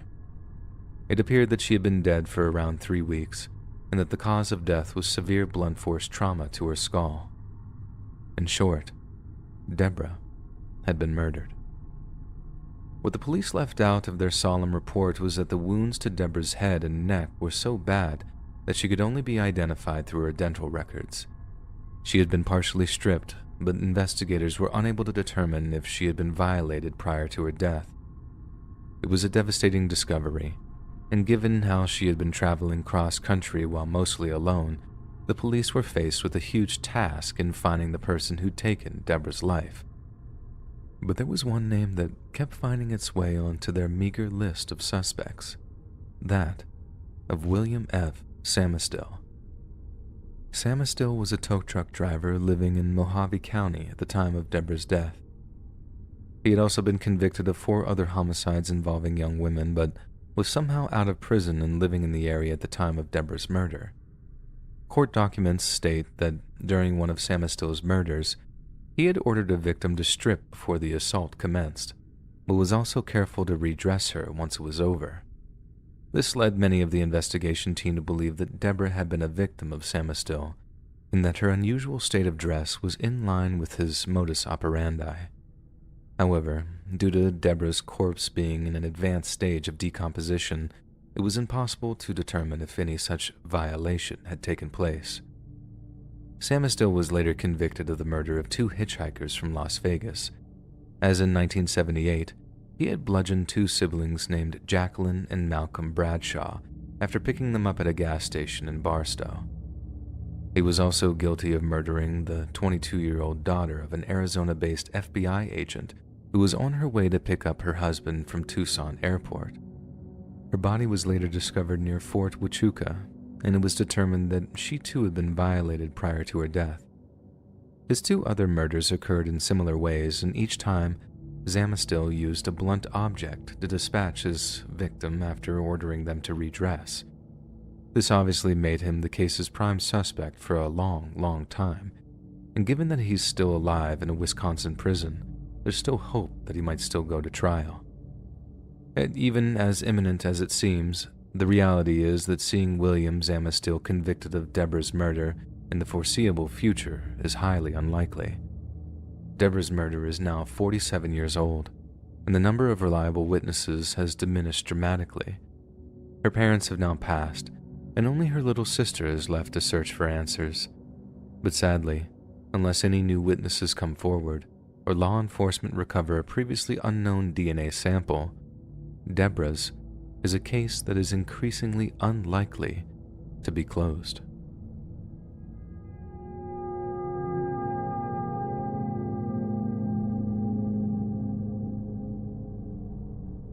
On the morning of July 24th, 2019, 32-year-old Jordan Murray walked into a convenience store in his small hometown of Cwmbach in Wales.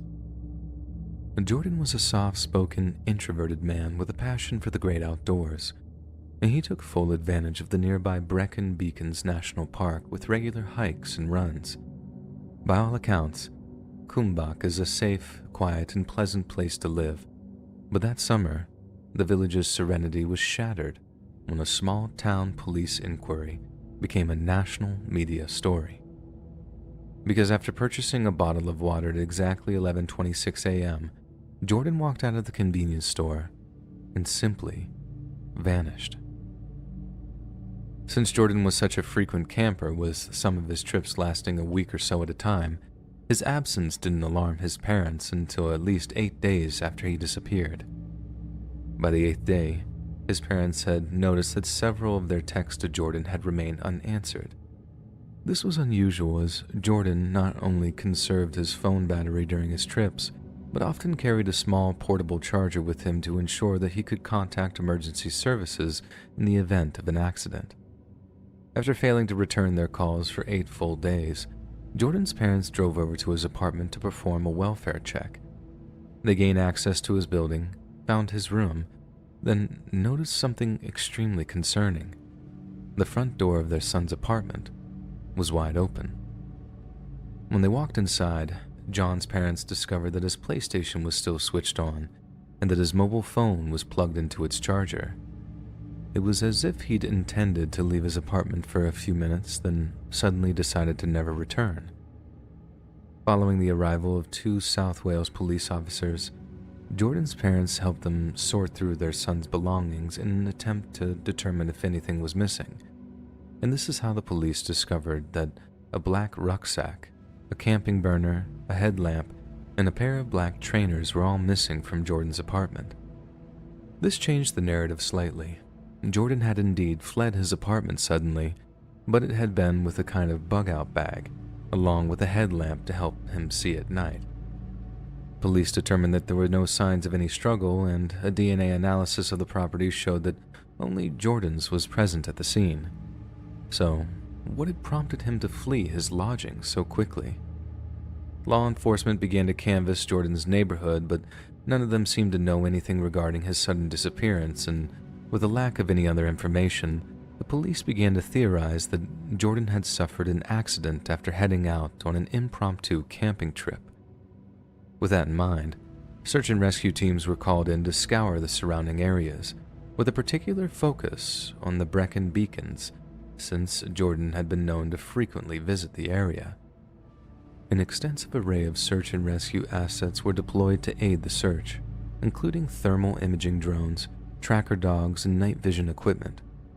But unfortunately, strong winds and torrential rain hindered the team's attempts to mount an effective search. With steep hillsides turning to mud, the terrain became too dangerous to traverse, and efforts were consequently postponed. However, the lead search officer was steadfast in his belief that Jordan was not living rough in the area because he probably would have taken his phone, wallet, and a wider range of camping equipment. The search recommenced as soon as possible, but even after extensive patrols of the surrounding countryside, no trace of Jordan could be found. A whole year went by and Jordan remained a missing person. Yet in January of 2021, the investigation was reinvigorated after a possible sighting was reported 120 miles away from Kumbak, in a West Midlands town named Stratford-upon-Avon. A person claimed that back in September of 2020, he had spoken to a man in Stratford who had been living rough. In their conversation, this man stated that he was living off the grid, that he was homeless, and interestingly, that he used to live in Wales. It was only months later, after seeing an online post that detailed Jordan's disappearance, that he realized that he'd been speaking to the missing person. Jordan's family has since made regular trips to the area in order to search for him, but so far, they'd had no luck. There are 2 prominent theories regarding what may have happened to Jordan on that day. Perhaps the most reasonable of the 2 is that Jordan simply chose to go on a hike and suffered some sort of accident. This theory is even more likely when you consider that Jordan had made no contact since he disappeared and has not used his bank account. However, the scene at Jordan's flat is odd to say the least. If Jordan had decided to head out for a camping trip, why would he leave his phone behind, the PlayStation running, and his front door wide open? This raises the question of, could Jordan have sought to disappear and start a new life elsewhere, The reported sighting in Stratford would support this, but if this were the case, why did he decide to leave his wallet and cash behind? Money that would be useful in kickstarting a new life. It also seems very unlikely that Jordan would neglect to contact his family in any way. This forces us to consider the idea that Jordan was either murdered or that he had taken his own life, but there is very little evidence to support either of these ideas. The police found no sign of intrusion at the flat, nor any forensic evidence to suggest that there had been any kind of assault. There was also nothing to suggest that Jordan was depressed prior to his disappearance, and that he had any idea of taking his own life either.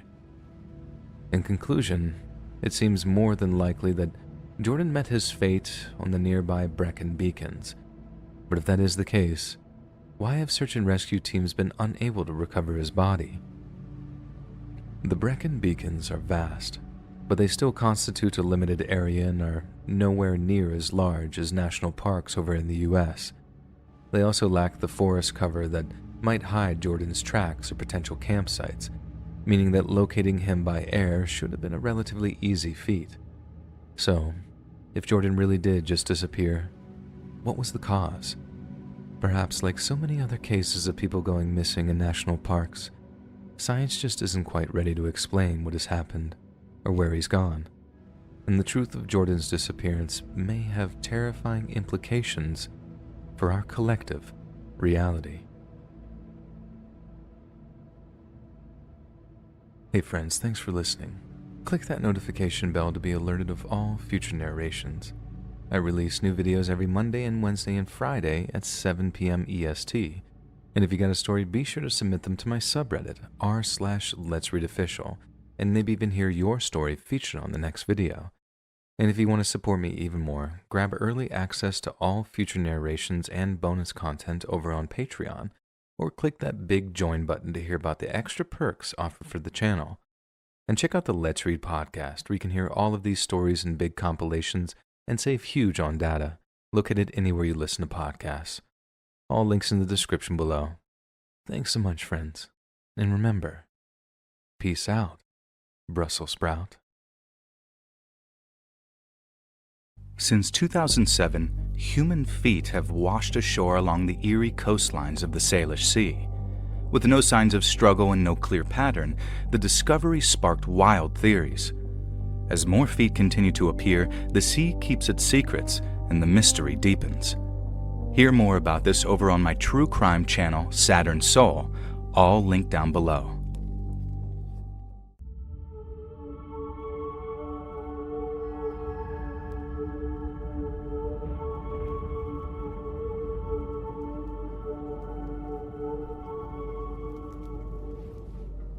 My name is Joseph, and I'm from Austria.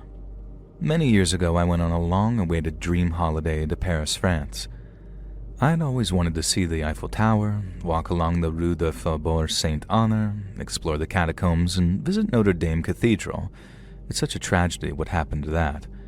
But I finally saved up enough money to take the time off from my job as a chef and surprise my girl with a trip to the City of Love.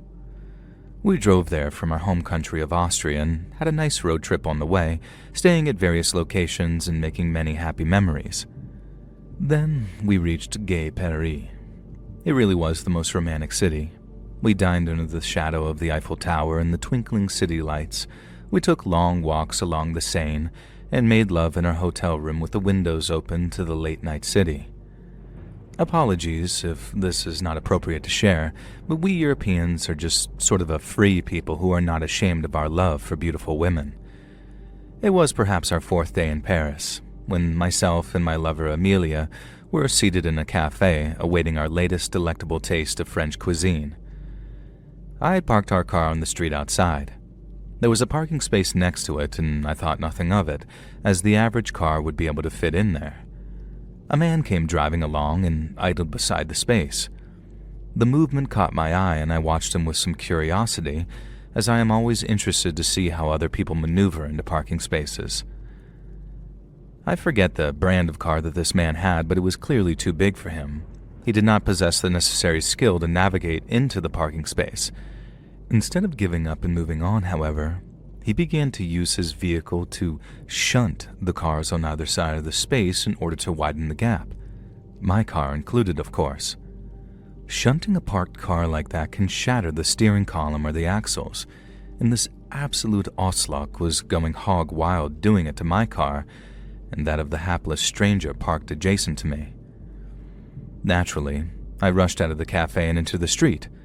I yelled at him, in German, forgetting myself for a moment, and he pulled his car to a stop, pushed against mine, and climbed out.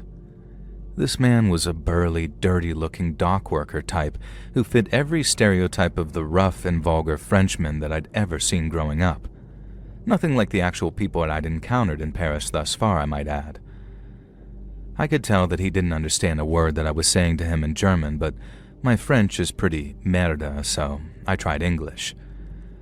I told him that he would damage my car and the neighboring car and his own car too, and to stop being a dep and go and park somewhere else if he wasn't able to fit a stupid vehicle in the space.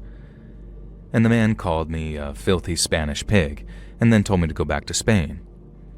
I raised an eyebrow at him and called him a slur that I probably shouldn't have said, a very rude word in Austrian that sounds a little like foot but means something very different. And this was a big mistake because apparently he understood enough to know what I was insulting him with. And this burly man almost leaped over the hood of his car and came running towards me.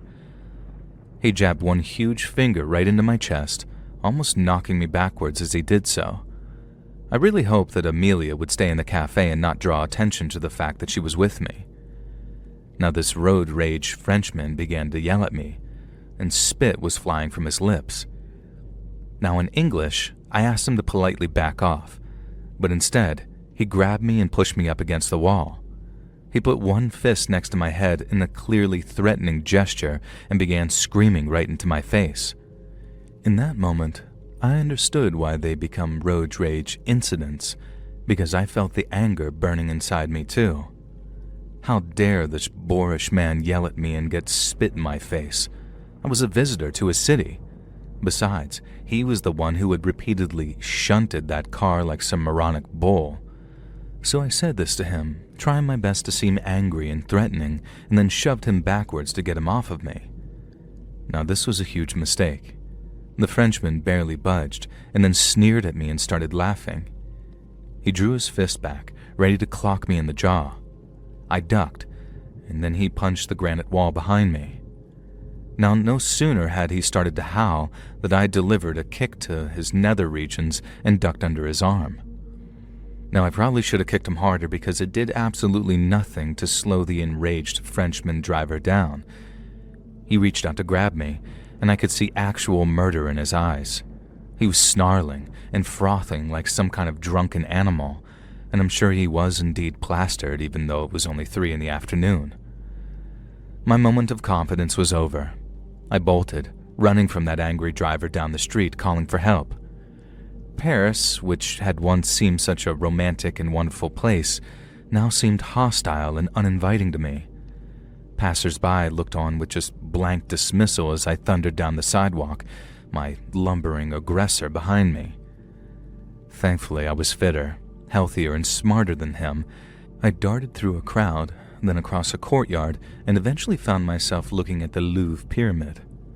An art gallery and museum seemed like the perfect place to lose a man such as this, so I darted past the glass structure, ducked into a building, and quickly found a public toilet.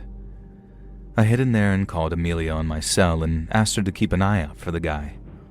She told me she was still in the cafe and that the police had been called, and the man's car was being clamped and towed. I stayed in the line with her as she described the next scene.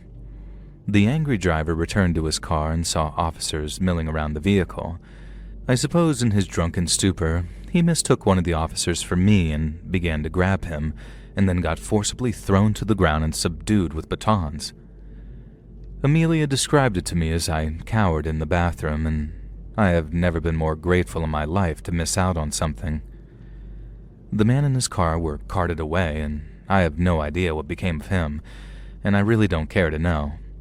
Thankfully, our car was undamaged and we enjoyed the rest of our trip to Paris, but I have never trusted French drivers to park their cars properly to this day.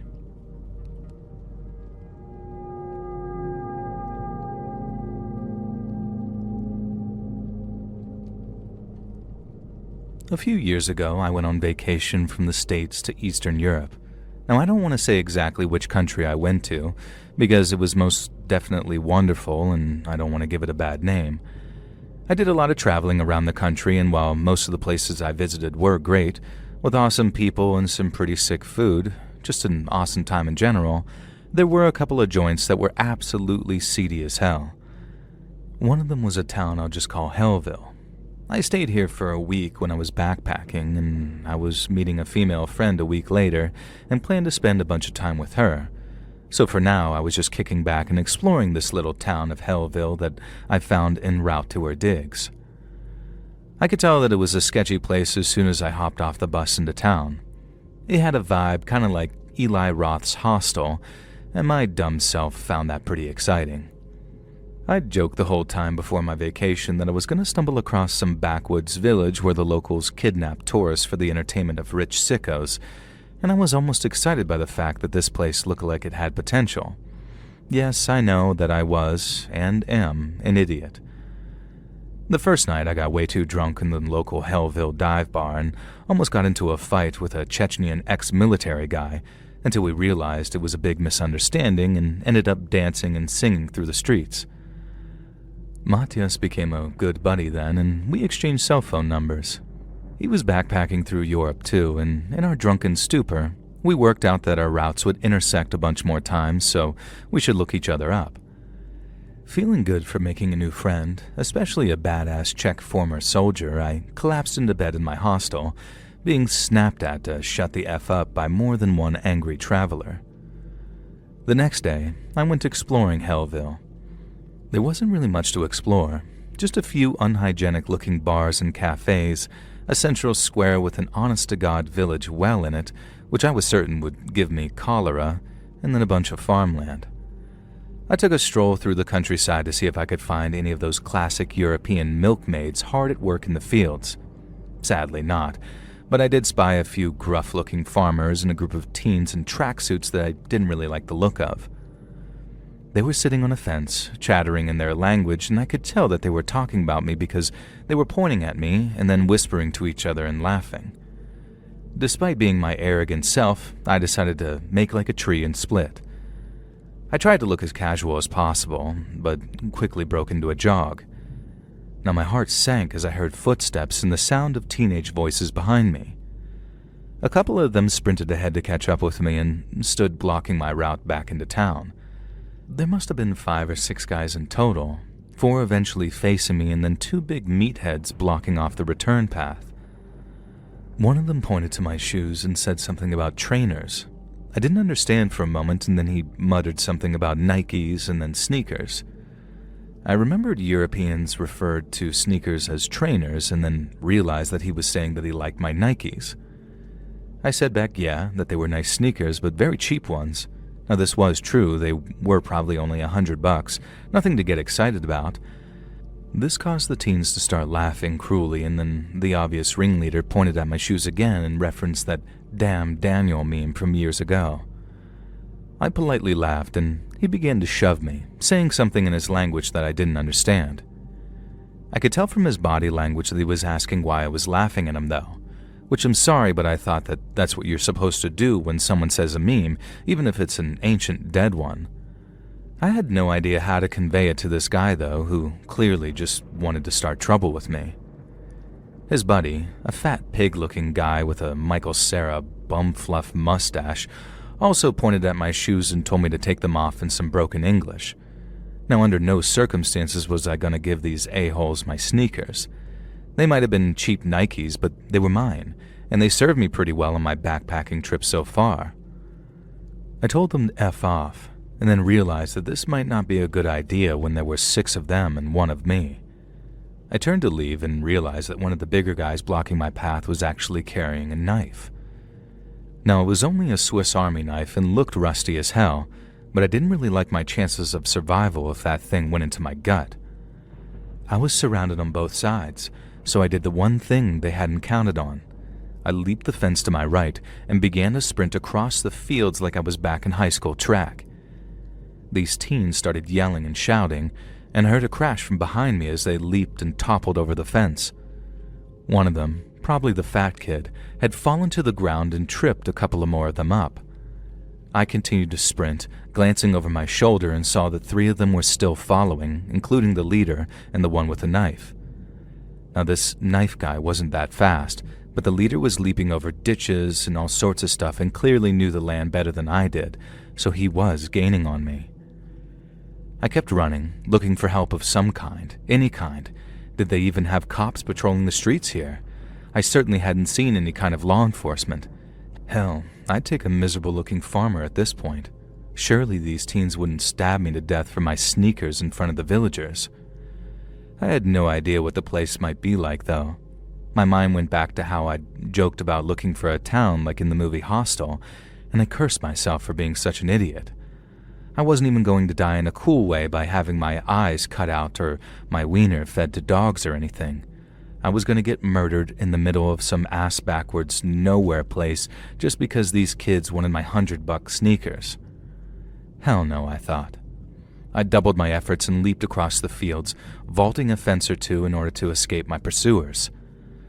A stone whistled past my head, and then another, and I realized the teens had stopped to scoop up projectiles at some point, and I was now in serious danger of getting my skull cracked as well as a knife between my ribs probably. A voice in the back of my head told me that maybe I should just hand the sneakers over, but my ego wouldn't allow it. Instead, I managed to run to the village. The first place I thought to go was the local bar, and thank all that is holy, my ex-military pal Matyas was actually sitting at the bar, just nursing a Coca-Cola or something and chatting to the barkeep. Now, I quickly ran up to him and told him that the kids were trying to kill me. He started laughing, patted me on the back, and said that he was sure that I could look after myself. And for some reason, he thought that I meant little children were trying to kill me. And I frantically insisted that no, it was a gang of late teens, one of them had a knife, and they were also throwing rocks. And the door burst open, and the 3 pursuers came in. The bartender said something in her language that I could tell was probably derogatory, and the ringleader of these youths snapped something back. Matyas jumped to his feet, knocking a stool over, and stood towering over even the biggest of the 3 teens. In that moment, I saw F around and find out playing out in real time. Matyas reached around the back of his belt and produced a small bag, which I realized was some kind of military-looking club. He slapped it against his palm and stepped forward. The kids froze, unsure whether to size up to Matyas or run. In the end, the bartender made the decision for them. He stepped out from the back room, shotgun in hand, and pumped it and pointed it at them. The boys started frantically apologizing, and the barman yelled something that I later found out meant, "I'm going to tell your fathers and you'll be getting the beating of a lifetime." Matyas and the barman explained to me that American sneakers are a valuable commodity to the teenagers in that country, and I should probably wear older, crappier-looking shoes if I'm going to travel around there. And Matyas even promised to hook me up with a pair of his army boots, which later he did. Now, they were 3 sizes too big for me, but I wore them with pride and still own them to this day. That night, Matyas and the barman treated me to a few drinks, and Matyas regaled me with some tales from when he was in the military. And all I can say is that I'm glad he and I did not get into a fight the night before, and I'm almost happy for the teens that they backed down when they did. Man, Matyas can be scary at times, and I'm still in touch with him to this day via email sporadically. He travels Europe like some kind of Jack Reacher drifter, only without the wild adventures, but I like to think that if he needed to throw down, he would. Now, I moved on from Hellville the next day and went to visit my female friend early. I was not sad to be out of that village, and looking back, I cannot believe how dumb I was to fight for my life instead of just handing over those damn sneakers.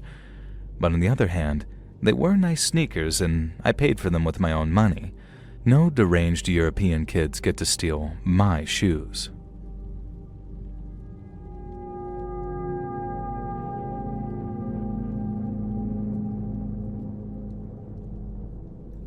Firstly, I want to begin this story by saying that I do think Egypt is a lovely country. It's populated by many wonderful people, and I have friends that are both immigrants and natives. I have visited the country again since the incident I'm going to tell you about, and I enjoyed my time there. Unfortunately, though, there's no avoiding the fact that attitudes to women in Egypt can be unpleasant. Things are a bit more relaxed in the country in 2025, but when this occurred in 2011, it could be extremely risky for a woman to walk around by herself, especially uncovered. A lot of Egyptian women wear hijabs or niqabs, covering their hair or almost everything apart from their eyes. Of course, Western non-Muslim women visiting Egypt just dress how they normally would, but this can be dangerous and downright stupid if you're alone. And as such, when I first visited Cairo, it was strongly advised that young women cover up as much as possible, make sure that they're with a male chaperone, and stick to the touristy areas. I was most excited about seeing the pyramids and exploring the deserts, and I wasn't even particularly thrilled about spending a few nights in central Cairo before we began our proper tour. Our tour guides insisted that it was totally worth it though, and we needed to experience the city to experience Egypt. As I followed the tour group through the bazaars, taking in the sights, the sounds, and the smells, I was starting to get won over. My dad was engaged in animated discussion with one of the guides, and they become fast friends. Mom just seemed happy to look at the rugs and ornaments for sale, and all the other middle-aged tourists were cooing and awing over the sights. I was the only young woman in her early 20s, and there was a guy my age on the tour group too, but he'd opted out of this afternoon's city tour due to food poisoning, which was really because he was hungover from the night before. Nobody was really paying attention to me, nor did I to them, which is why I didn't notice at first when I lost sight of the tour group. At first I didn't panic. They couldn't have gone far. But when I turned down the next alleyway and found myself in a crowd of unfamiliar Egyptian faces, it did cause me to pause. A few of the older male store owners were looking at me a little strangely, their eyes traveling up and down my body, even though I was wearing jeans and a long-sleeved t-shirt, the best compromise I could make in this heat. I got pulled along by the throng of the crowd, and before I knew it, I'd been kind of forced into another side of the alley, ducking out of the flow of people just so I could get my bearings. A few young men stood in a doorway, and I knew immediately that they were trouble. They sort of strutted over towards me in the way that certain guys do, and the way they studied my body made the previous store owners look reserved. They looked at me with a barely disguised hunger, and I swear to God, one of them even licked his lips. They started talking to each other in Arabic, and I couldn't understand what most of them had said, but recognized the word for cattle or cow and girl. One of them said something that caused the others to hoot and clap his buddy on the shoulders. I quickly apologized for disturbing them, which was a mistake. I shouldn't have acknowledged them or made eye contact. Before I could step back out of the alley, one of them grabbed me by the wrist and pulled me deeper into the shadows. My blood immediately ran cold. I knew exactly what they wanted to do to me and what the things that they were saying meant. One of them pinned my arms behind my back, while another one started to lift my t-shirt, running his fingers over my stomach. I felt sick and knew that this was it. If I didn't do something now, then this was going to be an event that would define the rest of my life, whether I wanted it to or not. I drew on all my self-defense training and slammed my body back into the guy holding my hands. He hit the wall with a thud, letting go of my wrists. Using the momentum, I kicked forwards at the guy who had been touching me, slamming his head backwards against the first guy's nose as I did so. I heard a crunch and a scream, and quickly pulled free as two of the guys howled in pain. The third guy had been watching, but he was the one that started to chase. I had no idea where I was running to or how I could find safety. There was every chance that I'd just run into more angry young men who were looking to tear me apart. I can't even describe the chase because it was all some blur. All I know is that the man chasing me grabbed my hair and shirt at least a few times, including one where he tore a chunk of the hair out of my scalp, causing me to cry out in pain. It felt like I'd never escaped him. Everywhere I went, crowds were surging forward, and it was only later that I learned that I was on the outskirts of a goddamn armed riot. And I think that's what saved me. Eventually, I burst into a courtyard and saw my parents and the tour group. They all looked frantic and defensive, and I guess that's why our one tour guide who'd befriended my dad was holding a brick. He barely paused as I came sprinting into the courtyard, followed by a guy who was clearly chasing me. The tour guide pulled back his arm and let his brick fly straight and true. I heard it hit my pursuer's head with a loud, hollow clunk, and he just sort of dropped to the floor like a discarded sack of potatoes. The tour guide said it was better that we got out of here because something was clearly going down, so he and the other guide led us down some more side streets and away from what he explained was turning into a full-scale riot. I asked if we should tell the cops about the guys who tried to assault me, and he just sort of laughed. We made it back to the hotel, which was gated and had armed guards. The next day, it was time for the tour group to move on anyway, and we spent the rest of the vacation at a luxury resort near the pyramids, where we lounged by the pool, relaxed, and went on various day trips to ancient historic sites of interest. Now, I love Egypt, and like I say, I've been back there since, but this was the most terrifying experience I've ever had, and one that could have changed my life, all because some people see others as less than human.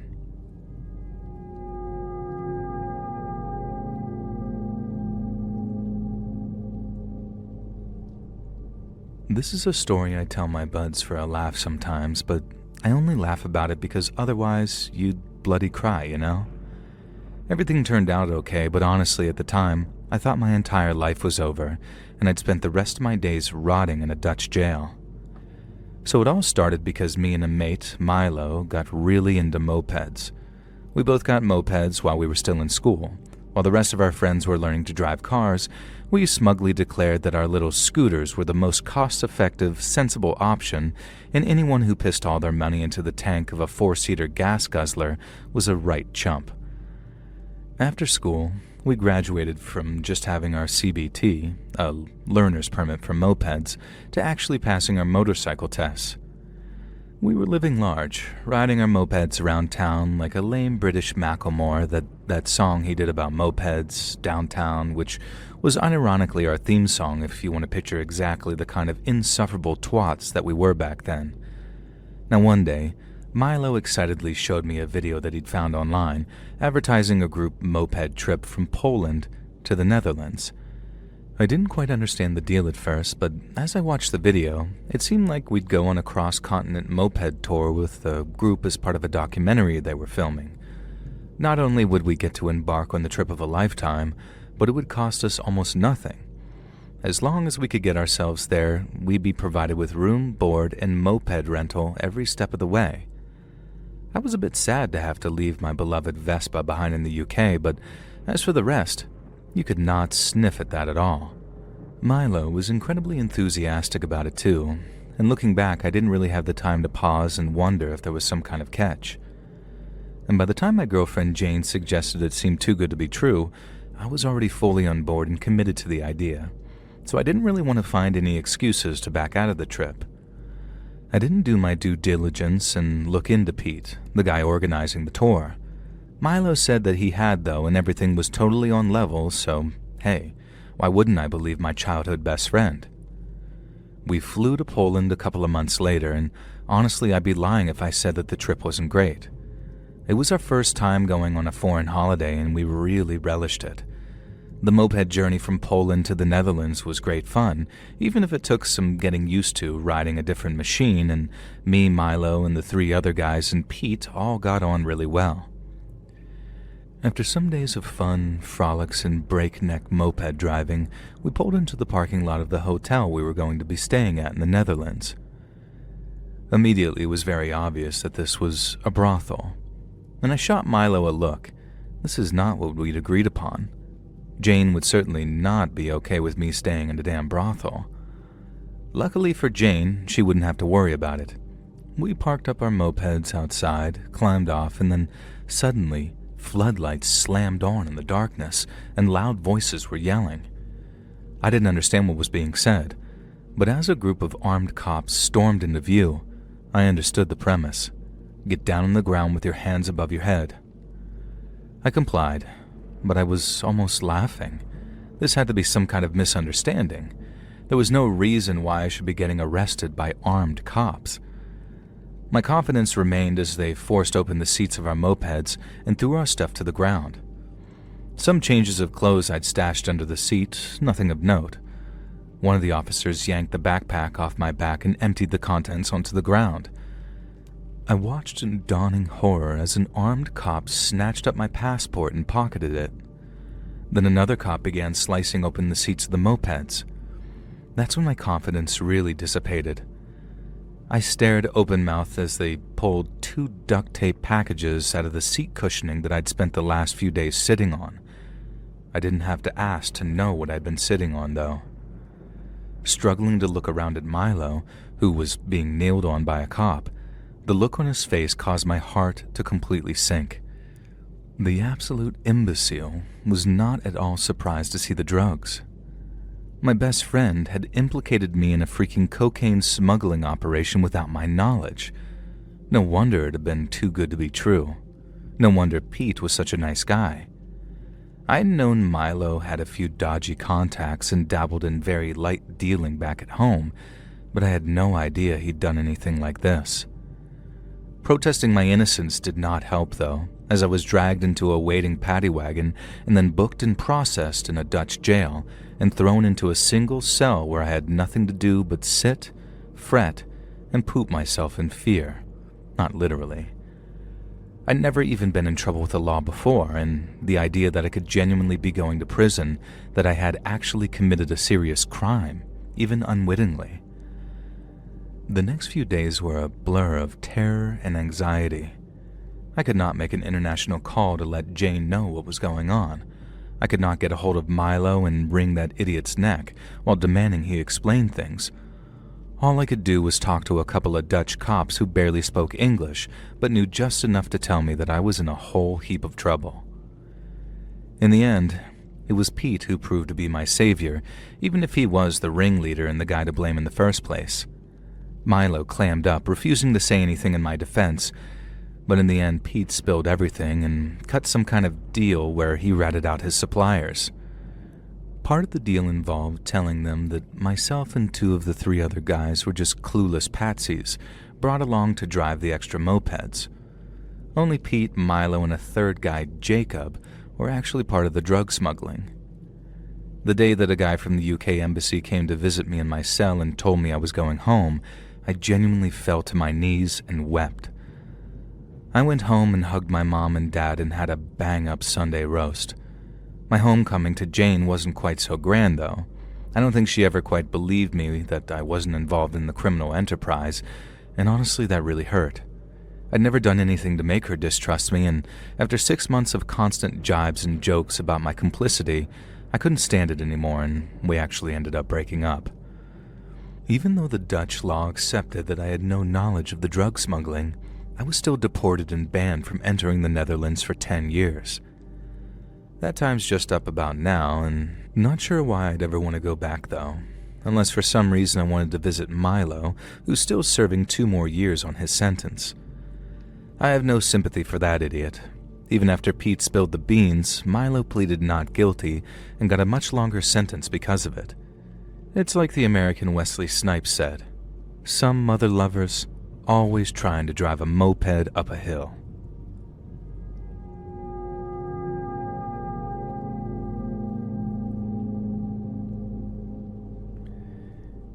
Me and my missus are writing to you today to tell you about an absolutely messed up trip to the United Kingdom that we took a few years ago.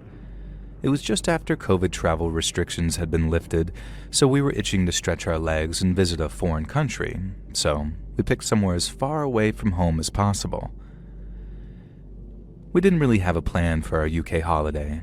It seemed like a nice place, so we opened up a map of Britain, stuck it on the dartboard at the bar that I co-own with my brother, and I threw a dart at it.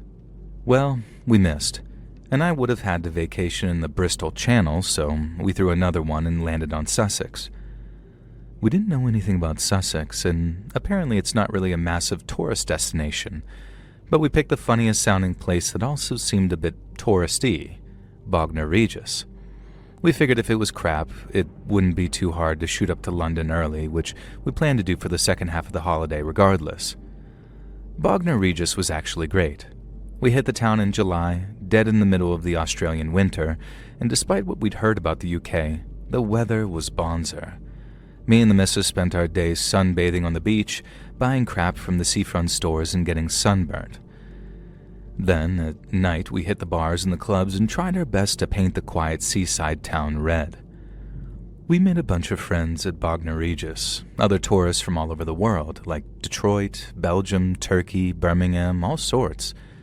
One fella that we met, he said his name was Rishi, like the then Prime Minister, which we all found really funny.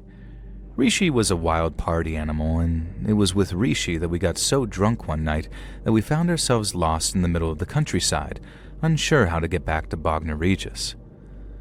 Me and the missus were both absolutely wrecked, and we lost track of Rishi altogether. We were out in the middle of nowhere, with no idea how we'd even managed to get there. I have a vague memory of riding in a van with Rishi and some other guys drinking cheap beer, but now me and the missus were walking along a country road in the dark, singing God Save the Queen. Rest in peace, Liz. Eventually, we came across a 24-hour petrol station and a service station. There was a Costa Coffee, but it was closed, and a McDonald's staffed by a very bored-looking teenage boy. We bought some munchies and then wandered to the gas station to see if they had the number for a local taxi firm or some type of ride. The guy at the counter directed us to a notice board, which we struggled to read in our drunken state, but eventually found a business card from someone offering taxi services 24 hours a day. I called it up on my mobile, and a very polite young woman answered. I told her where we were at, described the service station, and she said that she knew exactly where to send a driver. She told us to look out for a silver Ford and that our driver would be named Mears. Half an hour later, a car pulled into the petrol station lot, and a shifty-looking bloke gestured us over. I asked if he was Mears, and he said, sure, why not? Now, looking back, I can't be sure if we got into the right car. It's hard to get it clear in my head whether I'm just remembering things wrong or whether we really were this careless with getting into a car with a stranger. Either way, Mears, or whoever this crooked bogan was, did not have our best interests at heart. It wasn't immediately obvious. We had no bloody clue where we were, so we had no bloody clue that Mears was driving us in the total opposite direction to Bognor Regis. And by now, my missus had passed out and was snoring against my shoulder. I tried to make conversation with Mears from the back seat, but he suddenly pretended that he couldn't speak English. Weird, I thought. He'd understood me perfectly earlier. Or maybe I'd been so drunk that I just sort of slurred nonsense at him and he just sort of gone along with it. When we pulled up to a stop, I knew we definitely weren't in Bognor Regis. We were in the courtyard of some broken-down, filthy farmhouse that looked like it hadn't been lived in for years. Still, I saw a chicken run across the dirt in the darkness and at least one goat peering at me eerily from beyond a fence. Lovely, I thought. Mears got out of the car and yelled something into the darkness. A dog began to bark furiously and a male voice called back. I peered through the front windscreen from the back seat, squinting into the darkness, and saw two fellas join Mears. Mears had his window down so I could hear them, even though I don't think he knew that I could hear them. Fear gripped me as I realized what they were talking about. Mears was saying that we were rich American tourists. We're Australians, you wanker, I wanted to yell, and that nobody knew where we were, so they could just do us over and dump us in the acid vats out back. Bloody Nora, I thought. I didn't much fancy that either. And neither did one of the men because he vehemently disagreed with Mears, slapping him around on the back of the head even. And at first I thought this meant Mears had been kidding around. But no. The other man said that they just wanted to do me in, but the missus should be handed over to Osama and his boys, and they'd know what to do with her. I swear on my old dad's grave, when I heard Osama, I thought that they were just larrikins. But then Mears said something like, sure, maybe they'll hook us up with some of their fine, and then a derogatory term that implied that he was talking about very young women. Next, I saw the glint of steel as one of the men unsheathed some huge blade. Right, this could totally ruck off. Machetes, grooming gangs, a matey called Osama? Not bloody likely. Not for me and the missus. And I didn't even think. Drunk as an absolute skunk, I clambered into the front of the Ford Escort. The Lord God above must have been looking out for me that night, because Mears the moron had left his freaking keys in the ignition. For a second, I thought I was going to have a classic horror movie moment where the engine wouldn't take over and the car wouldn't start. But nah, luck was on my side. I gunned the engine and drove straight forward, even clipping Mears in the leg as he dived out of the way. Somehow, despite being a terrible driver even when sober, I managed to pull off a perfect U-turn and then send the car squealing, crashing out of the gate of the farmyard and onto the darkened country roads. I pushed that battered old Ford Escort to its absolute peak, breaking the speed limit for a good 20 minutes, hoping and praying that I'd encountered the law so they could pull me over and I could tell them everything. Eventually, I remembered the missus in the back. The lucky bird had slept through the entire thing and only now just started stirring, muttering and asking where we were and then telling me to slow down. Eventually, we found our way to a little village which had a 24-hour Tesco. Both our phones had run out of battery at some point in the night, so we went inside, and I told the poor old dear on the checkout that we'd almost been kidnapped by a grooming gang and could we possibly borrow the phone. I'd sobered up quite a bit by now, and I imagined I was still a total mess, and the missus was still rat-arsed.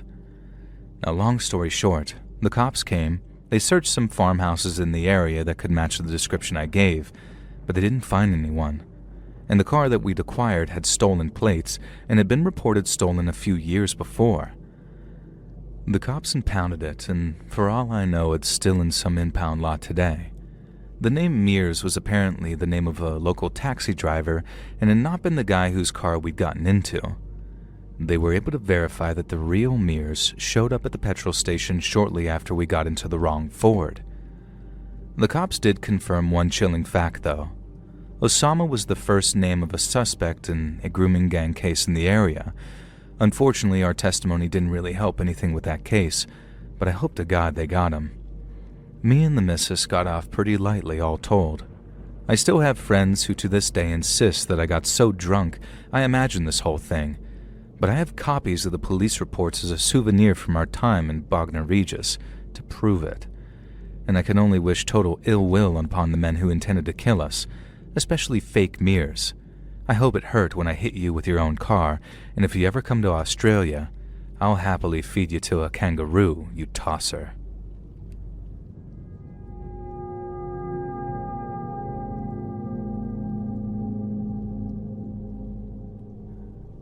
Back in the 2000s, I went on a girls' trip to Crete. For the most part, it was absolutely awesome, especially for a history nerd like me. I loved exploring all the ruins, taking in the local history, and hanging out on the beach. And unlike at home, it was totally fine to sunbathe topless, so my pale ass didn't have to end up with an awful tan line like I usually did on vacation. In theory, anyway. Of course, I was actually way too shy to do that, but it was nice to know that I could have if I wanted to. I mention this because it's irrelevant that I'm kind of a wallflower. I don't really like being the center of attention or doing any wild things. I'm not a party girl, never have been. At the time of this vacation, I was just out of college and I'd still never even been drunk. I drank a glass of wine or two with dinner, but that was the extent of it. I was much more at home among the ancient stones of Greece than I was in the clubs, even if that was the main purpose of this holiday. I was the sensible one of the group, the designated driver, the sober Sally, and I was okay with this. I'd still go out on the town with the other girls, but I'd be the one to head back to the hotel by 10 p.m. and then awake to see the sunrise. All this to say, when I went to some Cretan ruins with one of my friends, Nora, and we met a couple of local brothers who offered us something to drink, I made them swear on Zeus that it wasn't alcoholic. For one thing, it was early afternoon. For another, I wanted to keep a clear head on because I was planning on exploring some subterranean tunnels in the ruins, and they weren't entirely safe. We'd met the boys in the town the night before, and they had construction permits for the area which wasn't entirely open to the public. They assured me that the bitter purple drink was a local recipe, a natural energy drink made from dandelions and other plants. At any other time, I would not accept strange drinks from strange men, but we were also accompanied by the brothers' grandparents and a sweet and lovely old couple who also assured me that the drink was not alcoholic and would simply give me the energy and drive to explore the ruins. Obviously, it's clear from the setup that there was something wrong with the drink, but to this day I'm certain that the family didn't intend there to be anything wrong with it. They just didn't consider the fact that their beloved family recipe might require a bit of acclimatization for an American tourist who isn't used to drinking something that contains datura. For those who don't know, datura is a somewhat poisonous plant that can be used as a recreational hallucinogen. Later, the family told me that they only used a pinch of datura in their drink to give it a kick, but I barely even drank wine, let alone hallucinogens or poison. On top of that, I was unknowingly suffering from mild sunstroke. I'd spent all morning in the sun at the ruins, and I'd mostly only been drinking this bitter dandelion and datura juice, so I was sunstruck and absolutely dehydrated.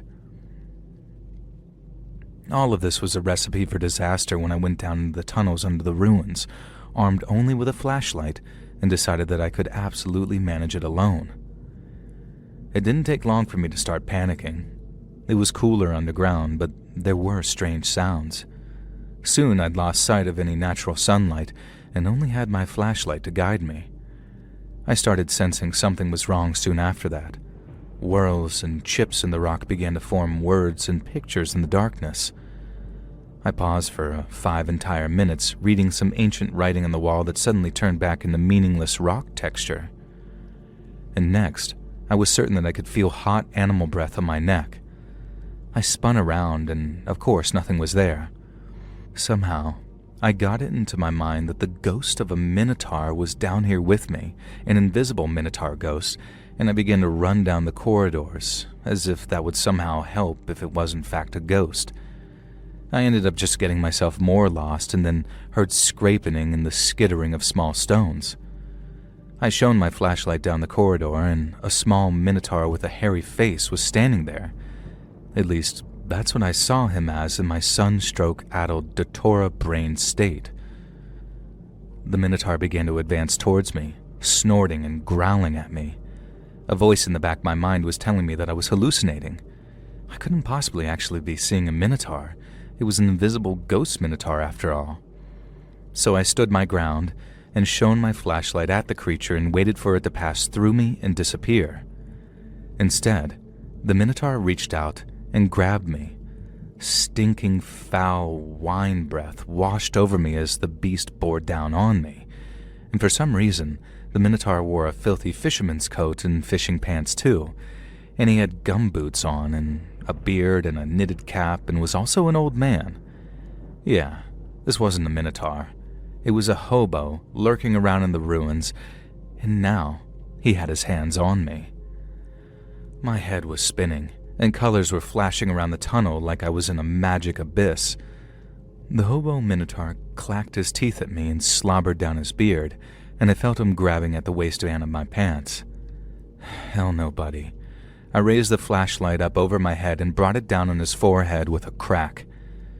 This caused this hobo minotaur to howl in enraged pain and let go of me, but it also caused the flashlight's beam to weaken quite considerably. I shoved the hobo roughly against a wall and ran past him, trying to follow the route that I was sure that I'd taken. And it was a chase sequence worthy of an actual slasher movie, not least because the hobo managed to grab me a couple of times and tear my shirt a bit. Thankfully, nothing revealing, and I would have been mortified, as we've already established. It was just enough to make me look kind of badass when I came running out of the tunnels, screaming that I was being chased by a freaking minotaur. And holy crap, someone call Olympus because there was an actual monster after me. Nora grabbed me and shook me and asked me what was really wrong. Nora had been drinking the datura drink too, but didn't seem to be affected by it in the same way I was, maybe because she was used to alcohol and also didn't have sunstroke. I tried to explain that there was a beast, but then the hobo came charging out of the tunnel screaming and yelling. Later, our Greek friends wouldn't translate exactly what he'd said, but told me that it was obscene. The hobo rushed at me and grabbed me, throwing me to the ground and flipping me over. Nora punched him and I kicked, squabbling backwards away from him as he reeled back. The Greek guys we were with came running over, and one of them grabbed the hobo and threw him backwards.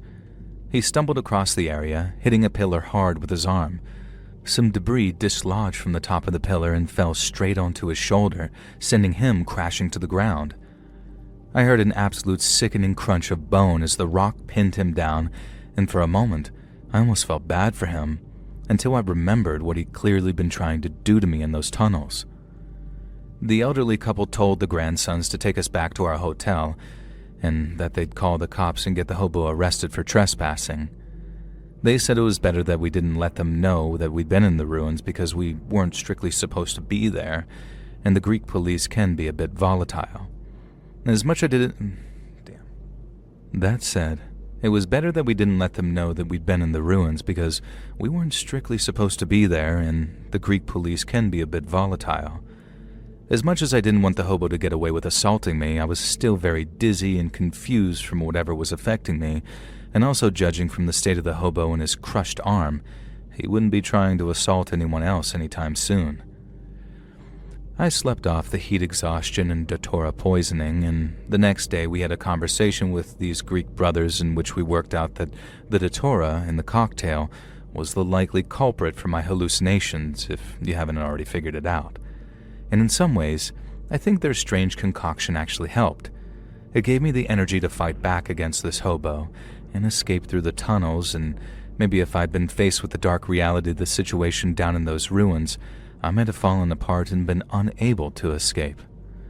On the other hand, maybe if I wasn't high on datura and actually had heat stroke, I might not have gone into a labyrinth alone in the first place. But really, who can say?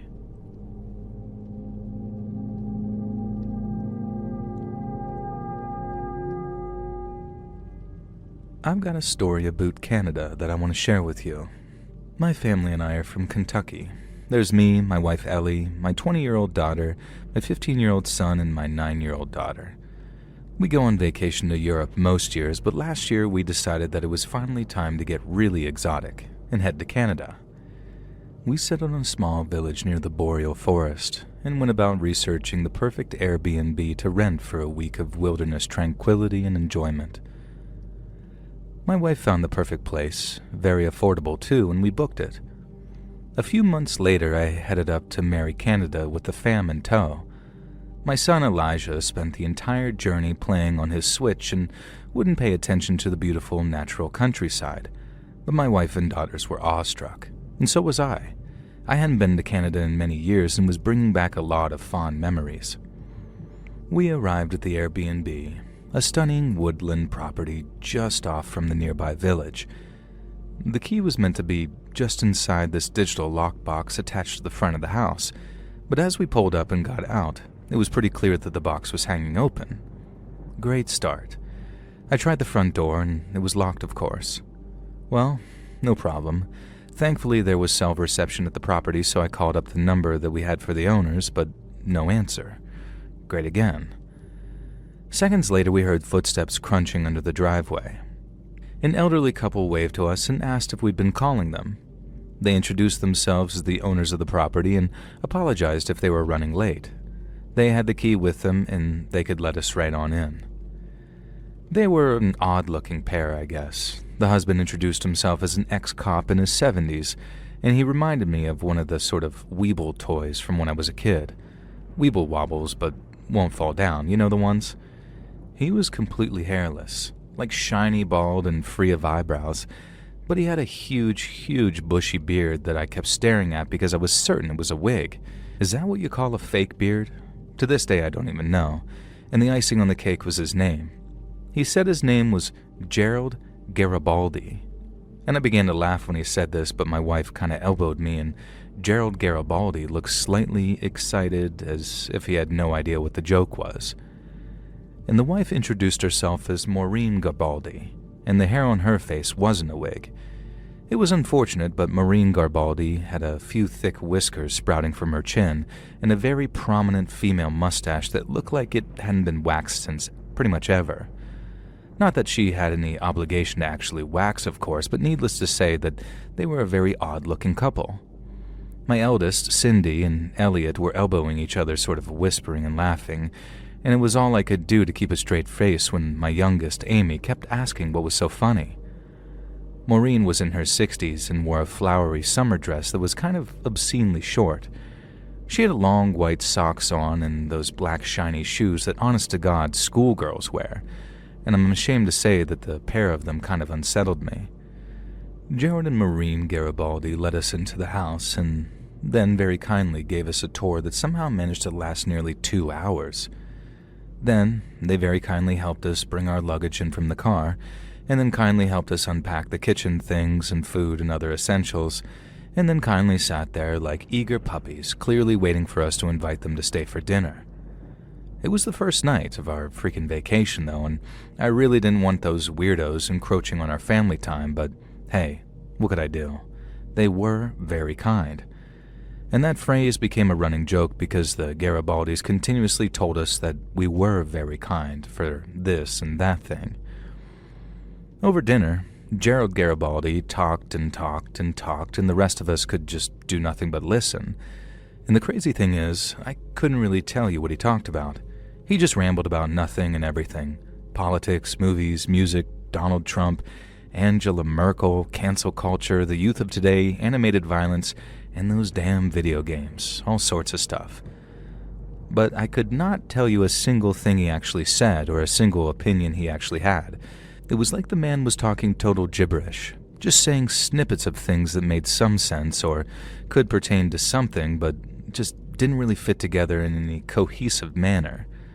And at one point he was talking about how Trump was the worst thing to happen to the country in years, but then 5 seconds later he was calling him the greatest damn president the country's ever seen. He kept bringing up Angela Merkel too, saying what an ugly troll she was, and Ellie and I fought to keep a straight face because I swear up and down Maureen Garibaldi could have been Angela Merkel's long-lost twin, separated at birth. Now imagine Angela Merkel dressed like a Lolita, I was told, and Diva's apologies for the image, but that was Maureen Garibaldi, and don't ask me how I know any of that stuff. They were honestly like something from that weird show on TLC. I genuinely wanted to look around for hidden cameras. I was waiting for the other shoe to drop. Surely we were being pranked. Unfortunately, things didn't stay comical for very long. After dinner, the Garibaldis made themselves comfortable in the living room and turned the TV on. I took Ellie into the other room and asked her what the hell we were going to do. Amy was almost crying because she wanted to play board games, and Elliot and Cindy had already left to explore the outskirts of the forest before the sun had fully set. In the end, I had to very politely ask the Garibaldis if they would mind leaving for the night and letting us settle in. I expected them to display that Canadian embarrassment and a sort of aw shucks energy, but instead, Gerald Garibaldi decided to square up to me. He pushed me in the chest and accused me of being an ungrateful guest. They had allowed us into their abode, after all, and how dare we simply ask them to leave? What right did I have to try and throw a man out of his own home, especially after dinner? It started to dawn on me that these freaks did not realize how Airbnb was supposed to work. I mean, surely they realized that they were meant to leave the house while we stayed in it. And I gently tried to ask this, and they acted furious. Again, I almost thought that we were being pranked. Maybe this was one of those dumb YouTube things.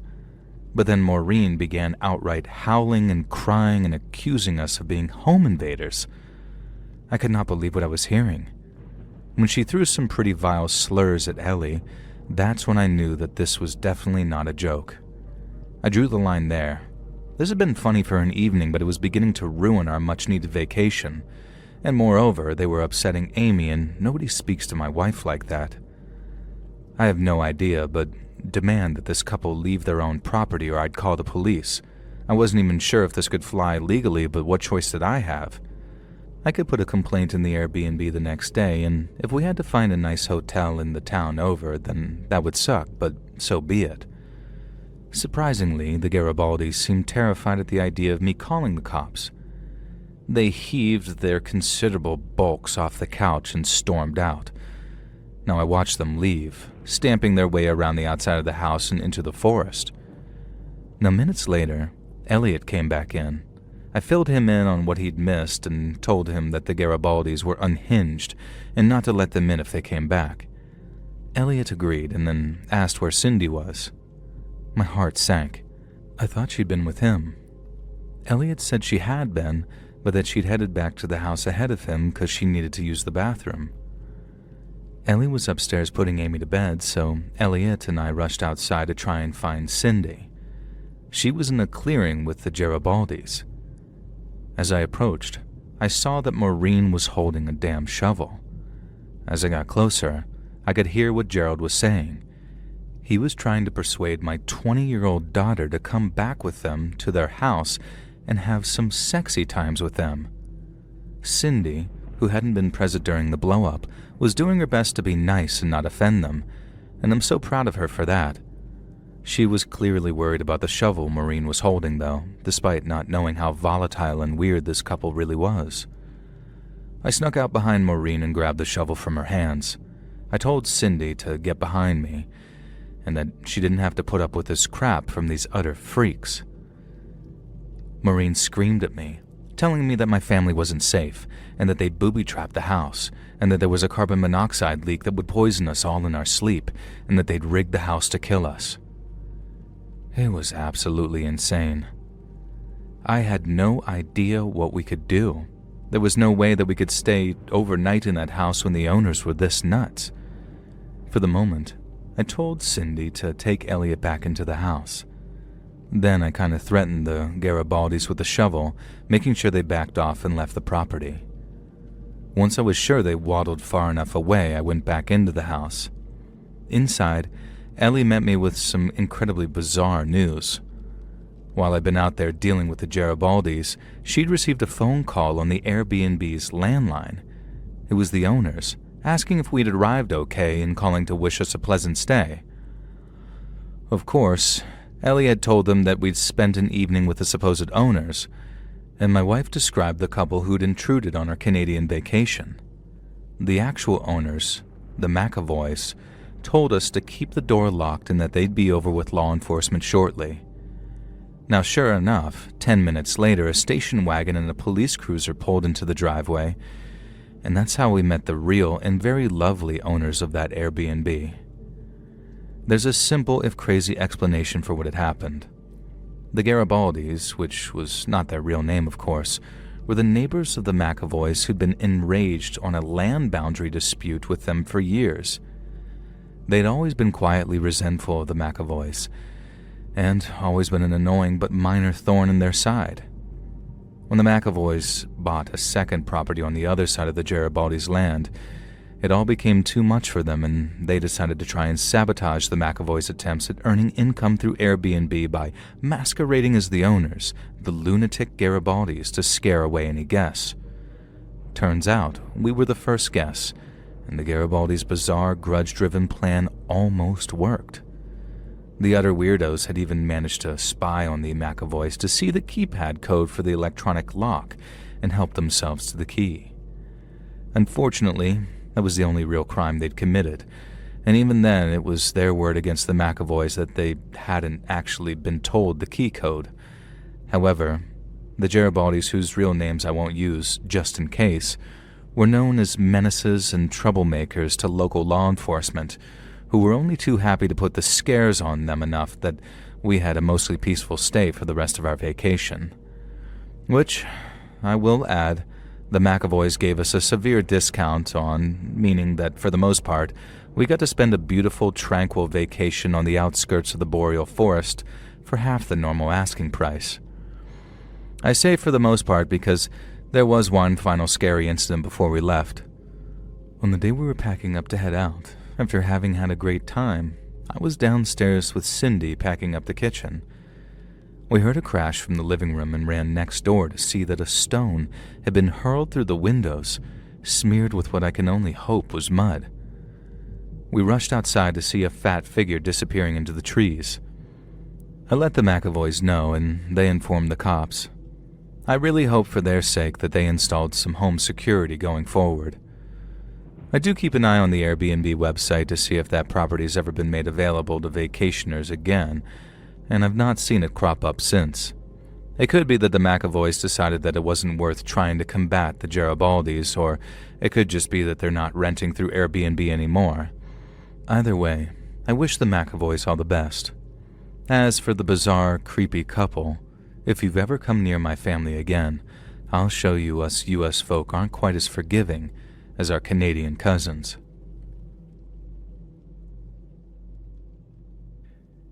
Hey friends, thanks for listening. Click that notification bell to be alerted of all future narrations. I release new videos every Monday and Thursday at 9 p.m. Eastern Time, and there are super fun live streams every Sunday and Wednesday night. If you got a story, be sure to submit them over at my email, letsreadsubmissions@gmail.com, and you might even hear your story featured on the next video. And if you want to support me even more, grab early access to all future narrations and bonus content over on Patreon, or click that big join button here on YouTube to hear about the extra perks for members of the channel. And check out the Let's Read podcast, where you can hear all of these stories in big compilations located anywhere you listen to podcasts. I also have a true crime channel called Saturn Soul. All links in the description below. Thanks so much, friends. And remember, Hello Kitty is for babies.